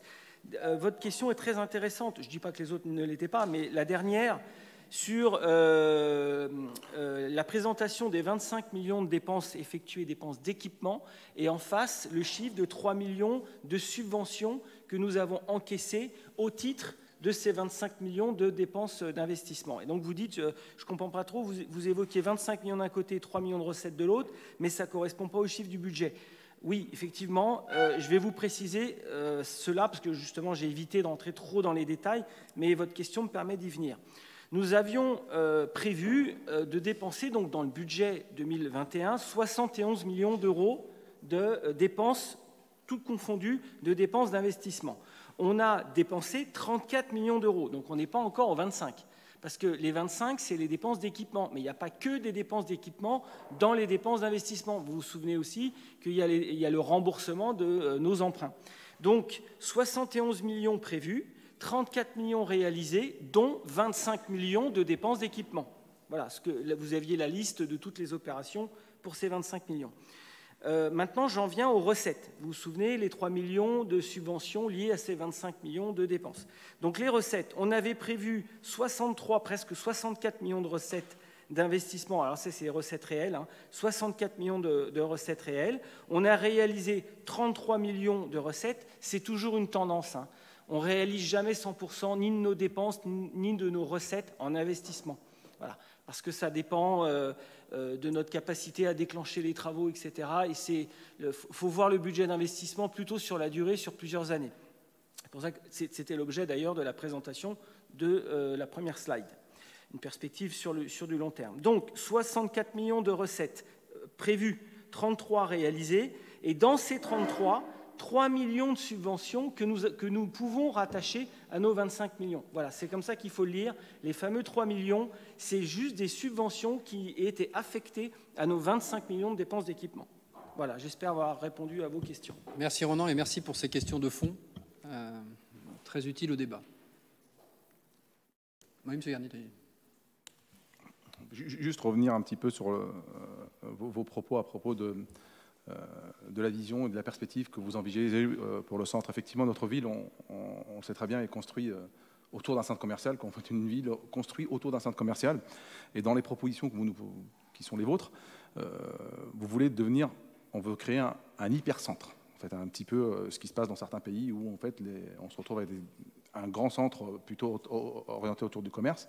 Et nous, en fait, dans les propositions, même si vous n'avez pas forcément entendu ou elles vous ont échappé, on était plutôt orienté vers plutôt de décentraliser un petit peu justement pour réhabiliter déjà un petit peu tous nos équipements, nos écoles, nos rues, les habitations, pour pouvoir justement investir davantage sur ces équipements-là. Juste, j'explique, ces équipements-là, et remettre un petit peu d'aplomb, parce qu'effectivement, aujourd'hui, en dehors du centre commercial, c'est très compliqué justement d'y vivre, et la lisibilité, effectivement, le centre, vous a raison, il faut y travailler, je ne dis pas que c'est soit l'un soit l'autre, mais que la vétusté dans laquelle on est un petit peu autour de tous les quartiers que vous avez pu constater par vous-même, donc les équipements qu'on a, investir dedans, je pense que ça aurait été plutôt en priorité, parce que ça se dégrade très rapidement. Voilà. Vous voyez, c'est là que recoupez peut-être le micro. C'est là que j'ai du mal en fait à suivre certaines postures ou positions, puisque vous venez très exactement de dire très exactement ce que nous faisons. En fait, c'est tout le paradoxe. Le centre commercial, c'est un choix d'aménageur de penser qu'un mall fermé fera office de centre-ville. Bon, très bien, c'est une connerie, on sait tous, on l'a vécu. Voilà. C'est la raison pour laquelle mon prédécesseur, Francis Choix, qui est ici, s'est battu avec la SGI pour que le centre commercial s'ouvre. Moi, je rêve qu'il s'ouvre sur ses 4 côtés. Je prends souvent l'exemple du centre commercial de Montréal Centre, qui était un mall exactement comme le nôtre et qui, au fur et à mesure des années, s'est complètement ouvert sur ses 4 côtés pour être en porosité avec sa ville. Ça viendra, il faudra 15 ou 20 ans, mais ça viendra. Le centre commercial, un jour, s'ouvrira sur le boulevard des Champs-Élysées. Enfin, il y a un sens de l'histoire pour cela. Enfin, je vous rappelle qu'en ce moment même, par dizaines de millions, d'abord, vous avez un programme de 270 millions sur exactement ce que vous êtes en train de dire, la rénovation urbaine, les écoles, les crèches, les équipements sportifs, etc., etc. Donc on fait exactement ce que vous proposez là. On peut y ajouter avec l'agglomération la restructuration de la place de l'Agora, de la place des Terrasses, le partenariat qu'on a avec le centre commercial pour l'ouverture du centre commercial sur la place des Terrasses avec les restaurants. Vous noterez d'ailleurs, il y a un biais dans votre propos que je me permets de corriger, c'est que vous nous donnez comme volonté de le faire autour du commerce. D'abord, la question du commerce, elle est essentielle à Blaise Pascal, mais à aucun moment on a dit qu'on déployait du commerce sur la place qui remplace la Poste. À aucun moment. Ça, pour le coup, c'est une conclusion, une extrapolation que vous faites de ce que l'on fait, mais ce n'est pas nous qui l'avons dit. Je me permets de le rappeler. Nous, on crée une place publique sur laquelle on fait rayonner la médiathèque du centre-ville. Vous voyez, on est philosophiquement, pardon de vous le redire, on n'est pas très loin en vrai. C'est pour ça que j'ai toujours du mal à comprendre la posture, parce qu'en réalité, c'est exactement ce qu'on fait. C'est-à-dire qu'on investit, et vous voyez, par rapport à la remarque que vous faisiez tout à l'heure sur l'équilibre investissement-fonctionnement, justement, on fait le choix de surinvestir pour rattraper le retard dans les quartiers périphériques que vous évoquez. Donc ça me fait plaisir d'entendre ce que vous dites, puisqu'en réalité, philosophiquement, vous ne faites rien d'autre là, dans la proposition que vous faites là, de faire l'exégèse de ce qu'on met en place. C'est malheureusement la réalité, je me permets de le dire. Est-ce qu'il y a d'autres remarques sur ce compte administratif? En tout cas, merci pour ce débat de fond. Il n'y en a pas, je cède la présidence pour ces 2 points à Daniel Valero et je m'en vais sortir, parce qu'il paraît qu'il faut que je n'entende absolument pas le vote, que je ne connaîtrai jamais. Qui a inventé ce truc?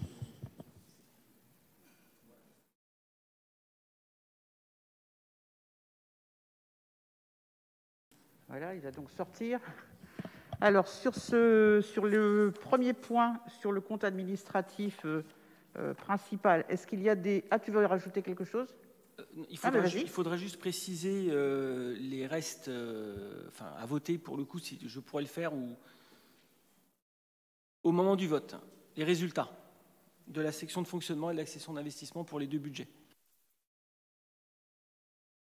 Je peux les préciser si...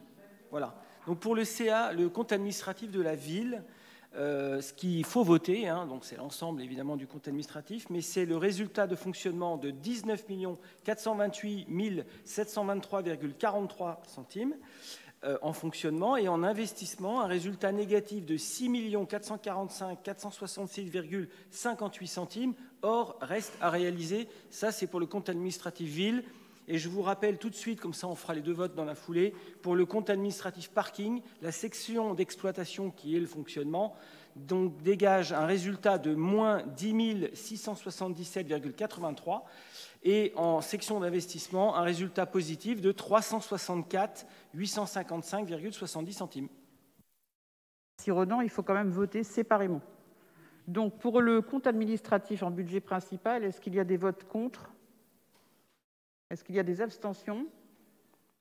Oui, donc on va compter. Et pour le compte administratif, donc parking, cette fois, est-ce qu'il y a des votes contre? Des abstentions, je suppose les mêmes. Voilà, merci.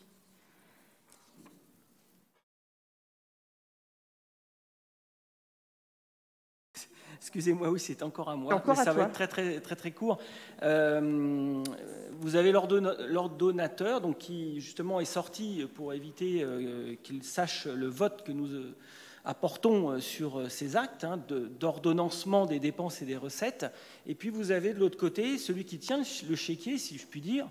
Donc c'est le comptable public qui, lui, effectivement, enregistre dans sa comptabilité d'État, pour le compte de la ville d'Évry-Courcouronnes, toutes nos dépenses et nos recettes que le maire ordonne.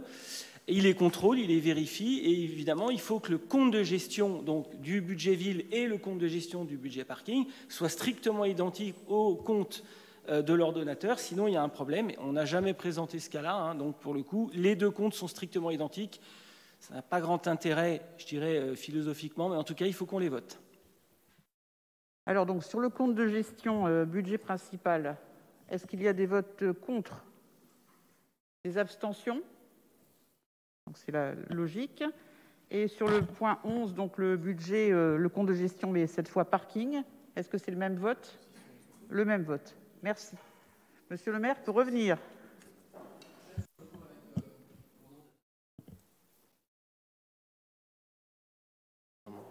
Non, c'est...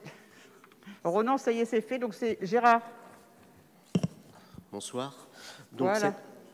Cette délibération, ça concerne la route qu'on appelle le chemin de Ris à Corbeil.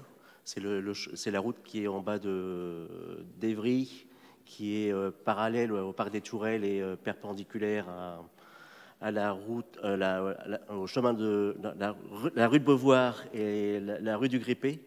La rue du Grippé qui a été complètement refaite. Et la route, ce chemin est de compétence d'Aglo et aussi de la ville. Et ce chemin s'est fortement dégradé, mais l'Aglo, pour l'instant, n'a pas l'argent pour pouvoir le faire, le budget pour le faire cette année. Donc, il va y avoir une convention qui va être faite pour que la ville ait la délégation d'ouvrage. Les travaux pourraient commencer normalement en septembre. Et donc, j'ai perdu la ligne. Donc, il est demandé qu'on signe la convention avec l'Aglo. Oui, la convention avec l'agglomération Grand Paris Sud qui prendra en charge 50% des travaux sur l'année 2023 et le reste sur 2024. Alors, est-ce qu'il y a des questions sur ce point?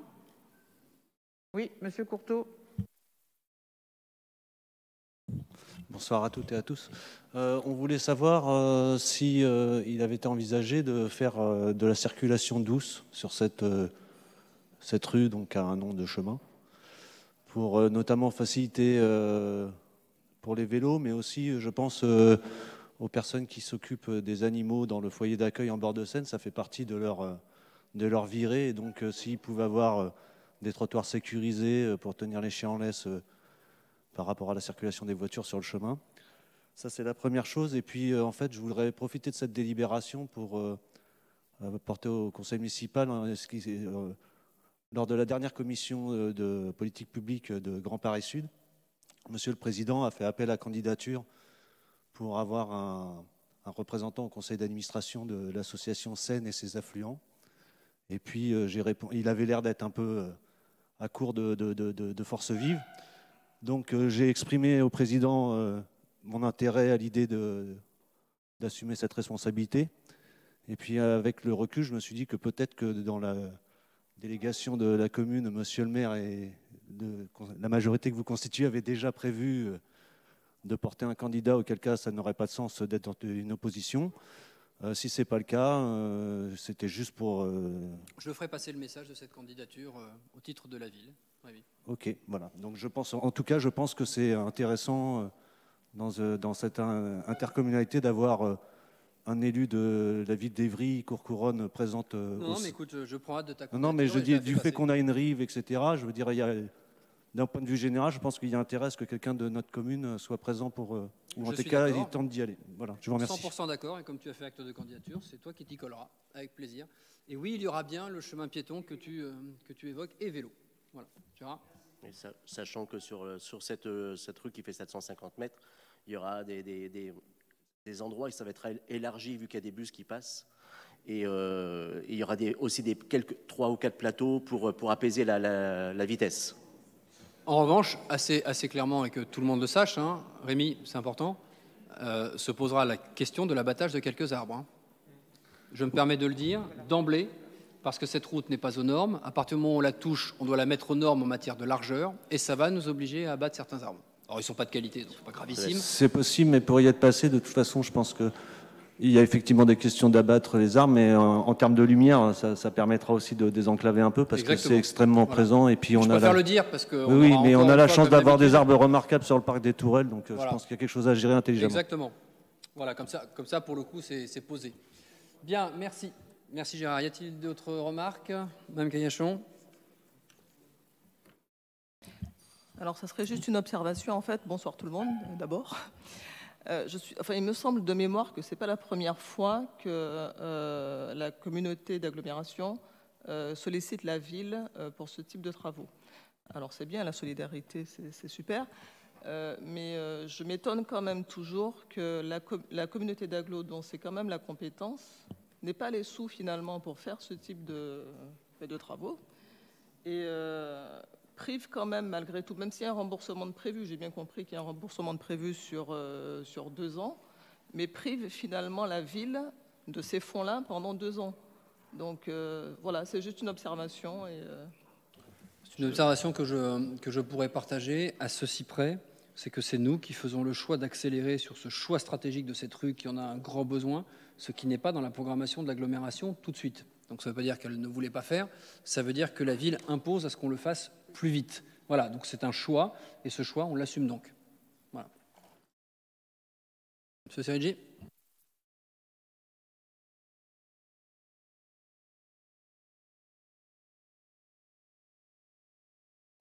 Je pense que c'est une décision sage et que la mairie a un droit de regard sur les travaux.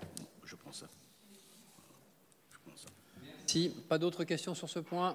Des votes contre? Des abstentions? Je vous remercie. Merci Gérard. Michel? Oui, merci Monsieur le maire. Vous n'êtes pas sans savoir que nous fonctionnons encore sur 2 règlements locaux de publicité. Je vous rappelle que le règlement local de publicité... Attends, on n'a pas voté encore. Ah, pardon.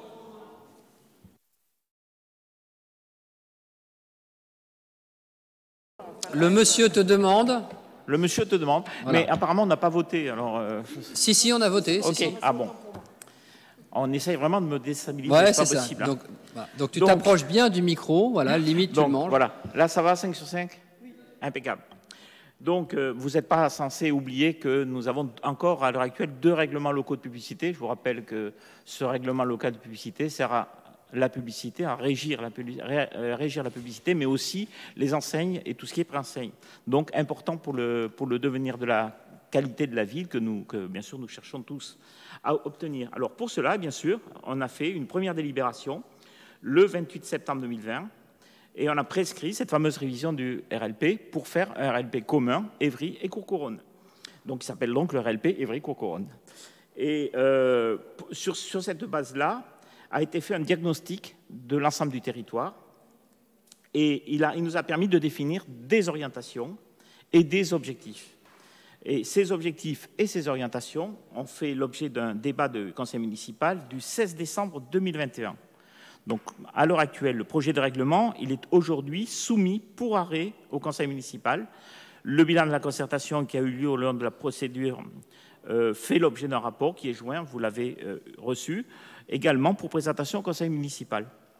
Donc le projet de RLP, ça c'est pour le futur, arrêté, fera ensuite l'objet d'un envoi pour avis aux personnes publiques associées et aux communes limitrophes, d'une présentation à la commission départementale des sites et paysages, et enfin soumis à enquête publique qui sera ensuite de nouveau présenté au conseil municipal pour approbation définitive. Voilà. Merci Michel. Y a-t-il des questions sur ce point qui a déjà été maintes fois débattu ici? Il n'y en a pas. Des votes contre, des abstentions. Je vous remercie. Point 14, la signature d'un protocole transactionnel avec la société Promobat.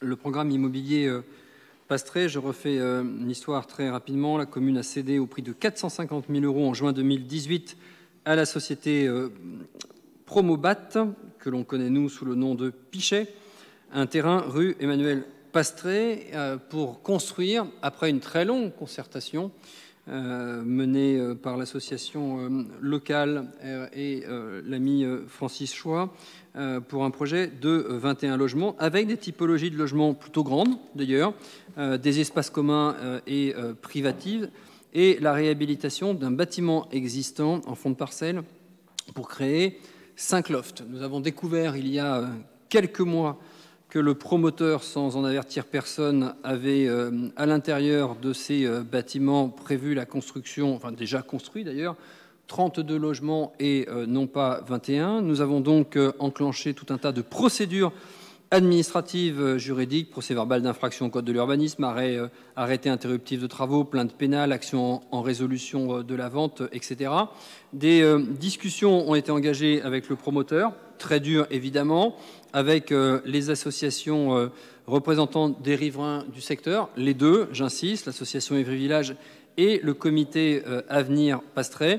Ces négociations nous ont permis d'arriver à cette délibération qui propose en substance de ne pas commercialiser en logement les 6 lots encore disponibles, ceux qui n'avaient pas encore été vendus, pour en mettre des activités médicales, libérales, économiques.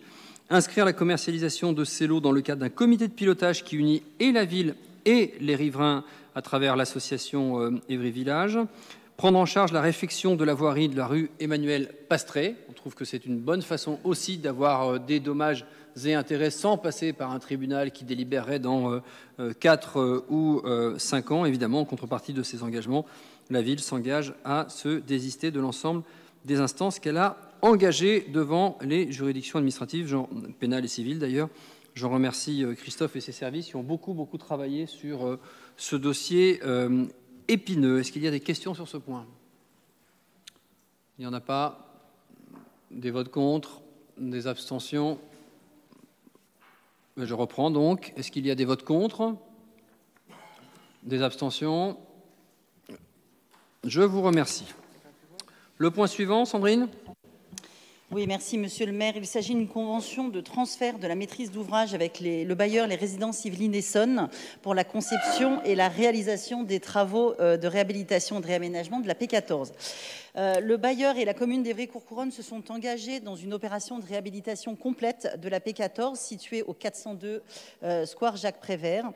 Une partie minoritaire qui est en rez-de-chaussée de ce bâtiment appartient à la commune pour des locaux associatifs et municipaux. L'autre partie, qui est majoritaire, appartient aux bailleurs et les résidences Yvelines Essonnes, avec évidemment les 256 logements. Il est envisagé par le bailleur des travaux sur les parties communes extérieures et intérieures, donc façade, balcon, jardinière, réfection des halls, ainsi que sur les parties privatives. Le projet de restructuration et de réhabilitation des rez-de-chaussée vise la création d'un pôle associatif et de services publics.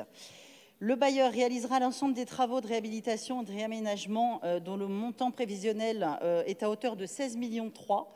Le bailleur refacturera ensuite à la commune la somme correspondant à sa quote-part. Ce montant est actuellement en cours de chiffrage, mais à ce jour, on peut estimer qu'il sera à peu près à la hauteur de 727 751 € pour tous les travaux de réhabilitation. Évidemment, cette somme peut évoluer selon les ajustements liés à la situation économique actuelle. Un avenant à la convention précisera donc les engagements et la participation financière de la ville sur les travaux d'aménagement des coques donc tout le bâti, qui feront l'objet de subventions dans le cadre du NPRU à hauteur de 1,2 million d'euros. Ces opérations sont de façon géographique et technique imbriquées les unes aux autres. Il est donc nécessaire de prévoir une maîtrise d'ouvrage unique. Il est donc demandé au conseil municipal d'approuver les termes de cette convention de transfert de maîtrise d'ouvrage à conclure entre le bailleur, donc les résidences Yvelines Essonnes, je le répète, et monsieur le maire. Merci Sandrine, superbe projet qui par ailleurs là pour le coup vient pérenniser et protéger un de nos plus beaux gestes architecturaux de la commune. Est-ce qu'il y a des questions sur ce point, Mme Calachon? Alors ici, je vais simplement relayer deux questions. Bon, c'est un petit peu annexe, hein, c'est pas complètement le sujet, mais en tout cas, c'est lié au sujet. C'est un petit peu lié au sujet. Il semblerait que pour ces travaux donc de réhabilitation, il y a eu une concertation avec les locataires, paraît-il. Et certains locataires s'étonnaient de voir que les échafaudages et tout étaient déjà sur place, quasiment, avant même le résultat de cette concertation, où visiblement on demandait si oui ou non ils étaient pour cette réhabilitation. Donc voilà, il y a juste ça qu'ils voulaient faire remonter comme observation. Et autre chose, certains s'interrogeaient aussi sur l'augmentation des provisions donc demandées pour les charges. Alors même que, alors je ne sais pas si c'est lié, mais enfin il y a tout un tas de choses qui ont été faites autour de la géothermie, si j'ai bien compris ici. Et donc, bien entendu, on sait qu'il y a la guerre en Ukraine, hein, qui explique aussi peut-être les augmentations de gaz. Je ne sais pas, mais en tout cas voilà. Enfin, certains s'interrogent et se demandent pourquoi, malgré les travaux liés à la géothermie, il y a une augmentation des charges, en fait, tout simplement, des provisions. Voilà. Oui, il y a une augmentation des coûts du gaz, ou plutôt une explosion des coûts du gaz. Sur le chauffage urbain, aujourd'hui, c'est 50% qui viennent de chaleur qui vient du CITD, le centre de traitement des déchets de Vers-le-Grand, et 50% qui vient de gaz. Voilà, donc moitié de gaz. Le gaz a fait à peu près x6, x7, x8. Donc en effet, sur la moitié de notre prix, ça augmente énormément, donc le prix augmente. Il faut savoir que les habitants vont pouvoir bénéficier du bouclier tarifaire qui a été mis en place par le gouvernement. Et il faut savoir également qu'à partir de janvier 2023, entrera en service la géothermie dont on parle depuis 6 mois. Pas avant, parce qu'il y a encore des travaux sur les pompes à chaleur qui doivent être réalisés. Et là, on n'aura plus que 25% de gaz. Donc la hausse des prix du gaz devrait être atténuée à partir de janvier 2023. Voilà ce que je peux dire. Par contre, à ce moment-là, un réseau de chaleur particulièrement vertueux. Exactement. J'en profite quand même pour dire que la hausse des prix du gaz, elle est réelle, elle est très forte, que tous les bâtiments de la ville ne sont pas forcément encore reliés au réseau de chaleur et que donc elle aura un coût pour nos finances publiques qui sera très élevé. Elle aura aussi un coût pour les particuliers qui sera très, très dur et qu'il ne va pas y avoir 36 solutions. Il va falloir économiser la chaleur pour l'hiver prochain et on y reviendra plus tard.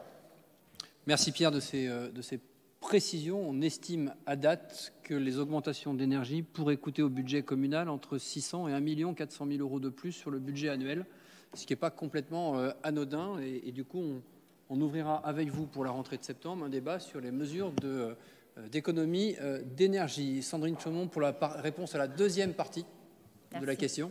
Oui, pour rappel, alors échafaudage ou pas, je n'ai pas une réponse précise quant à l'implantation des échafaudages. Sachez simplement que la présentation a été faite aux locataires en novembre 2021, avec 111 voix pour et 6 contre sur ce projet.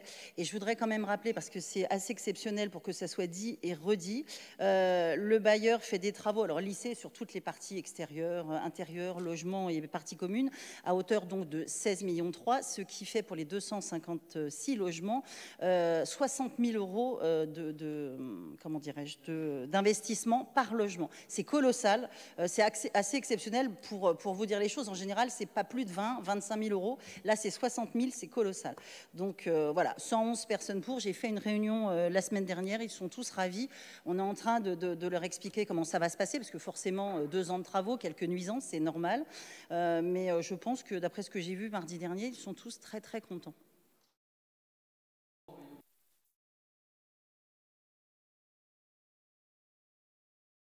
Bonsoir à tous déjà.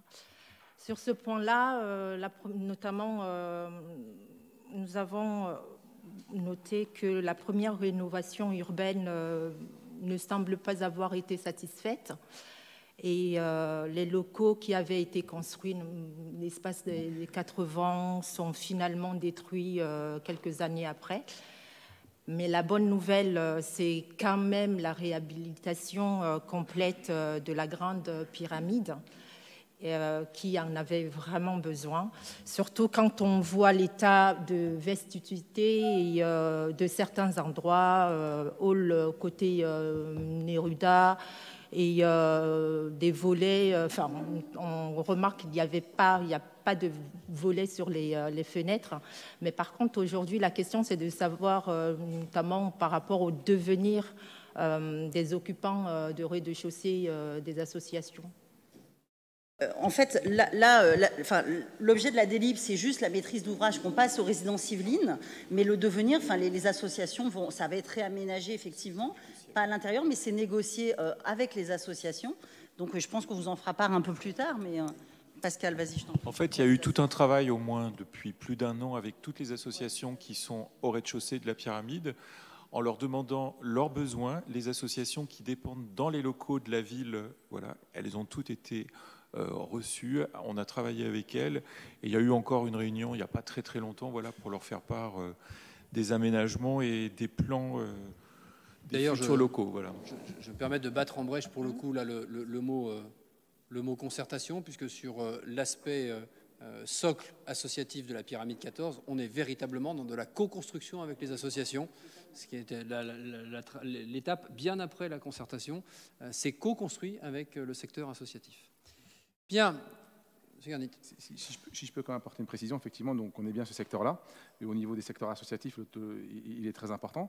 Nous, on connaît au moins une association qui n'a même pas été contactée. En fait, elle a appris à l'occasion, parce que M. Châtillon, à l'occasion d'un conseil de quartier, et où en fait, qui s'appelle Cap 91, qui est labellisé Emmaüs Connect, qui travaille beaucoup avec les collégiens et les habitants à ce niveau-là, qui ne sait absolument pas ce que va devenir. Alors l'association, comme on en a déjà discuté, on en reparlera, elle n'est pas hébergée dans les locaux de la mairie. Elle est hébergée dans des locaux du bailleur avec une convention directe avec le bailleur.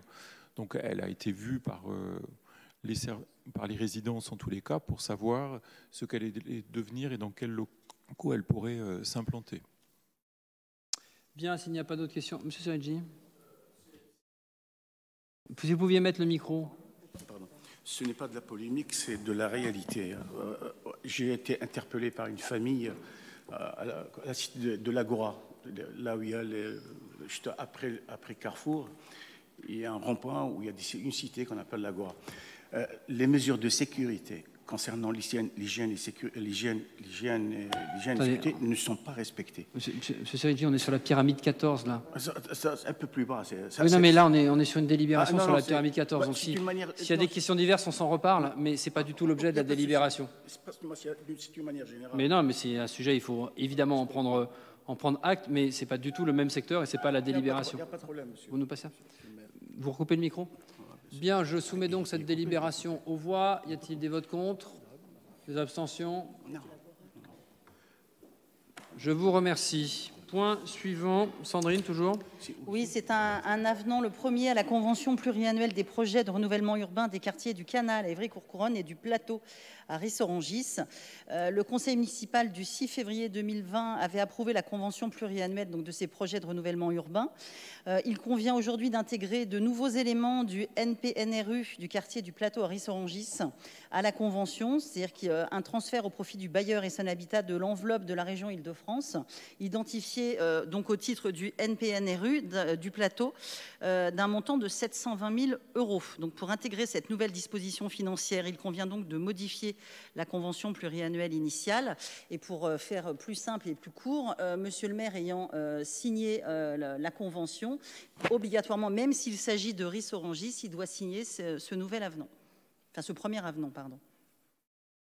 Merci Sandrine. Y a-t-il des questions sur ce point? Il n'y en a pas. Des votes contre, des abstentions.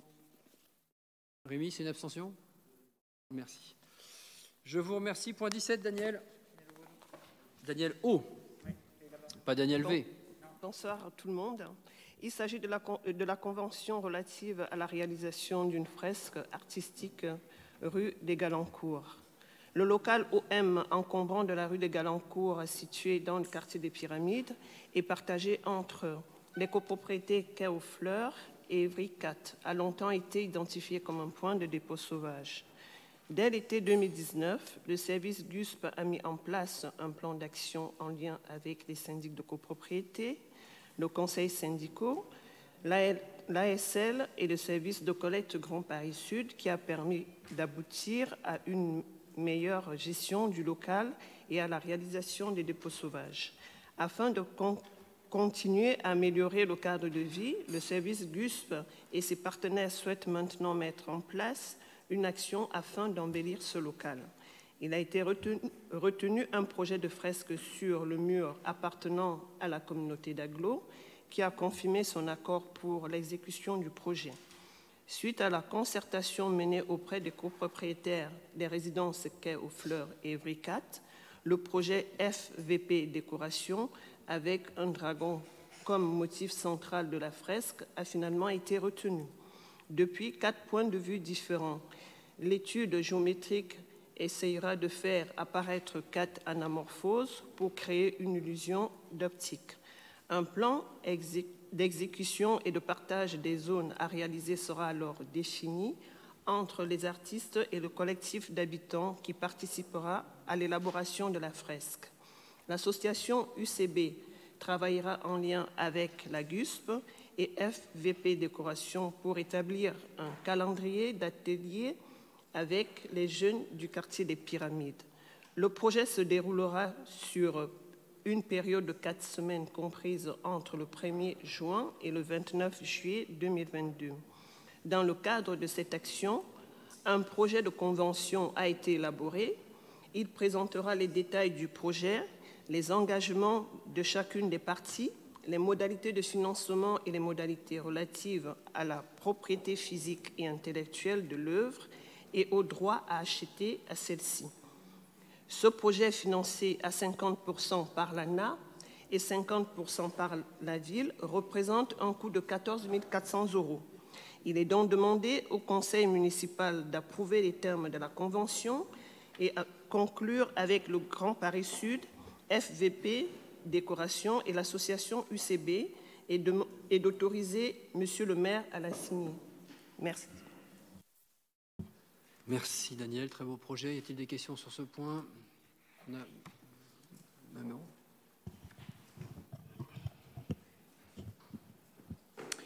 Nous voulons évidemment féliciter le fait que des acteurs de la ville soient associés à la réalisation de cette fresque et le thème choisi, le dragon, est en résonance évidemment avec le quartier.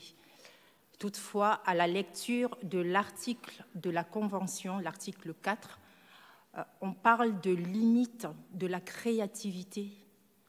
Ma question est de savoir comment ont été choisis les 7 éléments qui ne doivent pas figurer dans la fresque. Notamment, on parle du politique, religieux, spirituel, ethnique, diffamatoire, violent, vulgaire. Nous nous interrogeons sur ces critères, même si certains nous semblent normaux, notamment pas de diffamation ou de violence. Mais faut-il l'écrire? Ne doit-on pas faire confiance aux artistes? D'autres critères nous interrogent. N'est-ce pas brider l'art?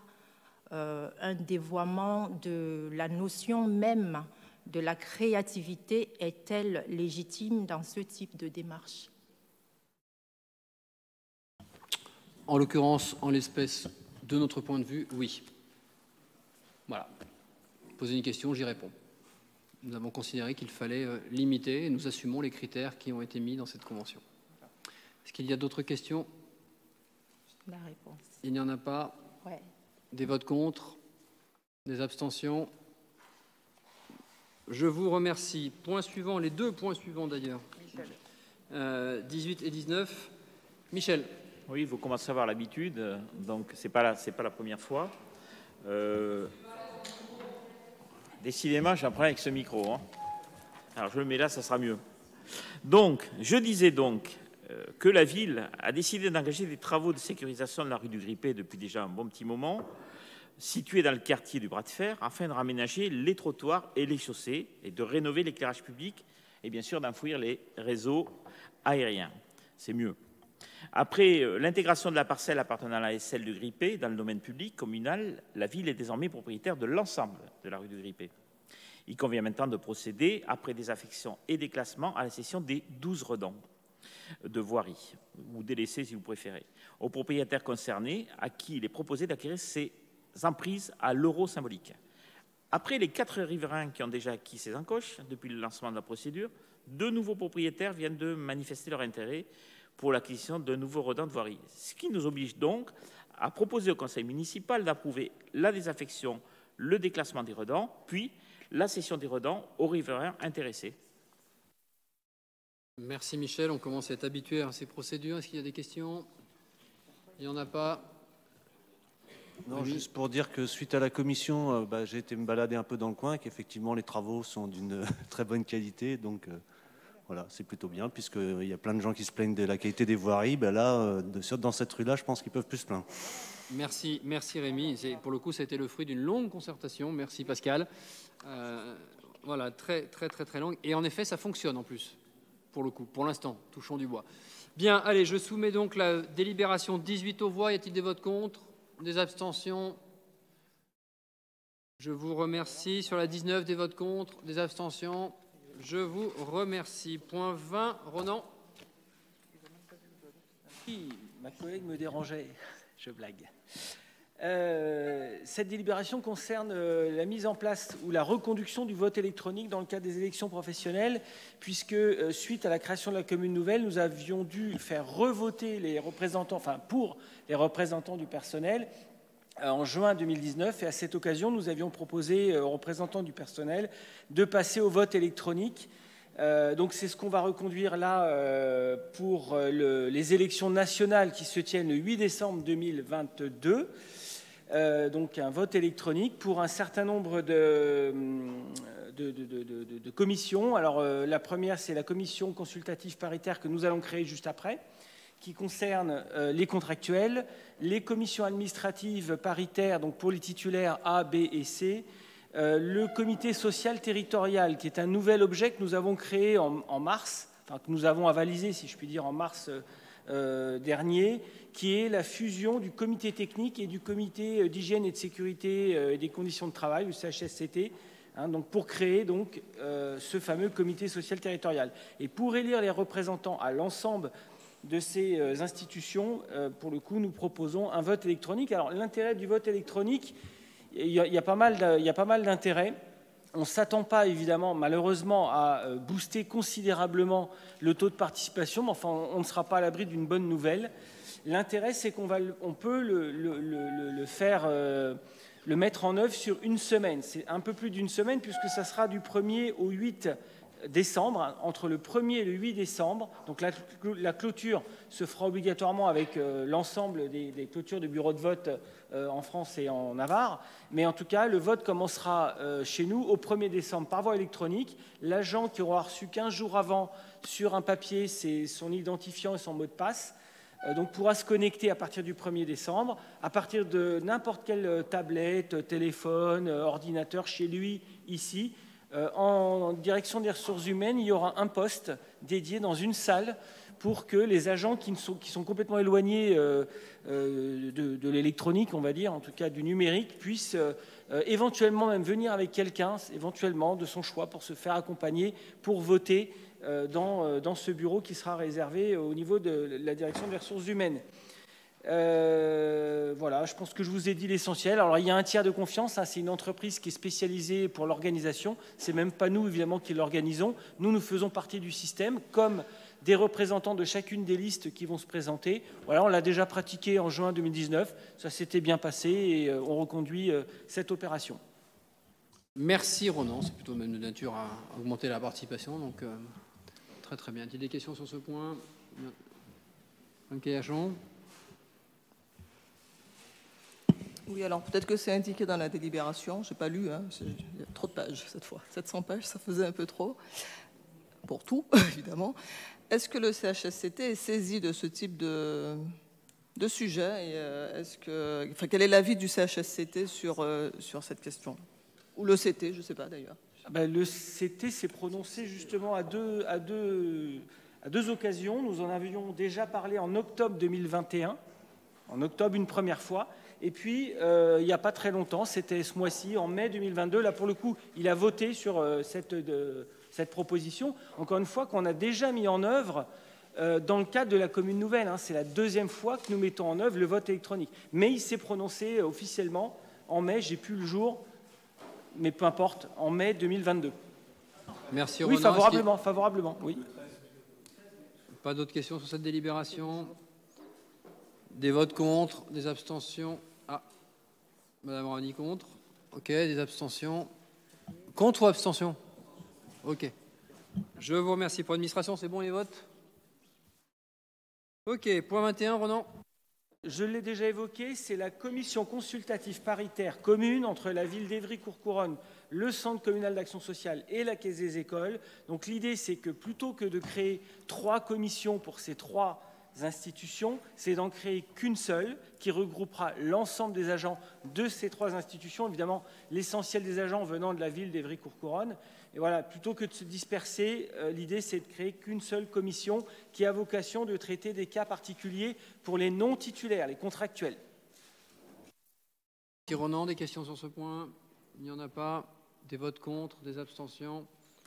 Je vous remercie. Point 22, Ronan. Donc là, c'est pour les titulaires.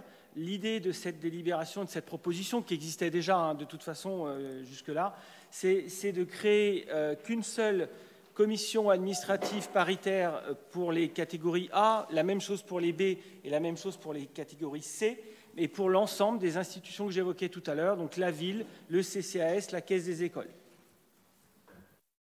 Merci Ronan. Pas de questions? Pas de vote contre? Pas d'abstention? Dernier point, organisation des services, Ronan. C'est la traditionnelle délibération d'actualisation, création, suppression de postes. Pareil, à chaque fois, nous voyons ça dans le comité technique précédent, donc c'était le 13 mai pour le coup. Et nous avons ici donc 11 actualisations ou modifications de postes. Souvent, quand on les actualise, c'est pour les ouvrir au recrutement de non-titulaires, donc de contractuels, parce qu'on ne trouve pas de titulaires, tout simplement. Donc quand on n'arrive pas à trouver de titulaires et que le poste n'avait pas été ouvert initialement pour recruter en non-tit, en non-titulaire, on fait cette modification, donc 11 postes, 5 créations et 1 suppression de poste. La suppression de poste, on supprime un poste et on le recrée complètement, et ça fait partie des 5 créations. Merci Ronan. Y a-t-il des questions sur ce point? Il n'y en a pas. Des votes contre, des abstentions. Je vous remercie. Est-ce qu'il y avait des questions sur les décisions du maire? Il n'y en a pas. Chers amis, je vous informe que le prochain conseil municipal sera le 30 juin, que la commission municipale préparatoire aura lieu le 20 juin. Et avant que vous vous leviez, même si je lui en veux terriblement, j'aimerais qu'on souhaite à la fois un joyeux anniversaire à Jamila. Ah la vache! Ah ouais!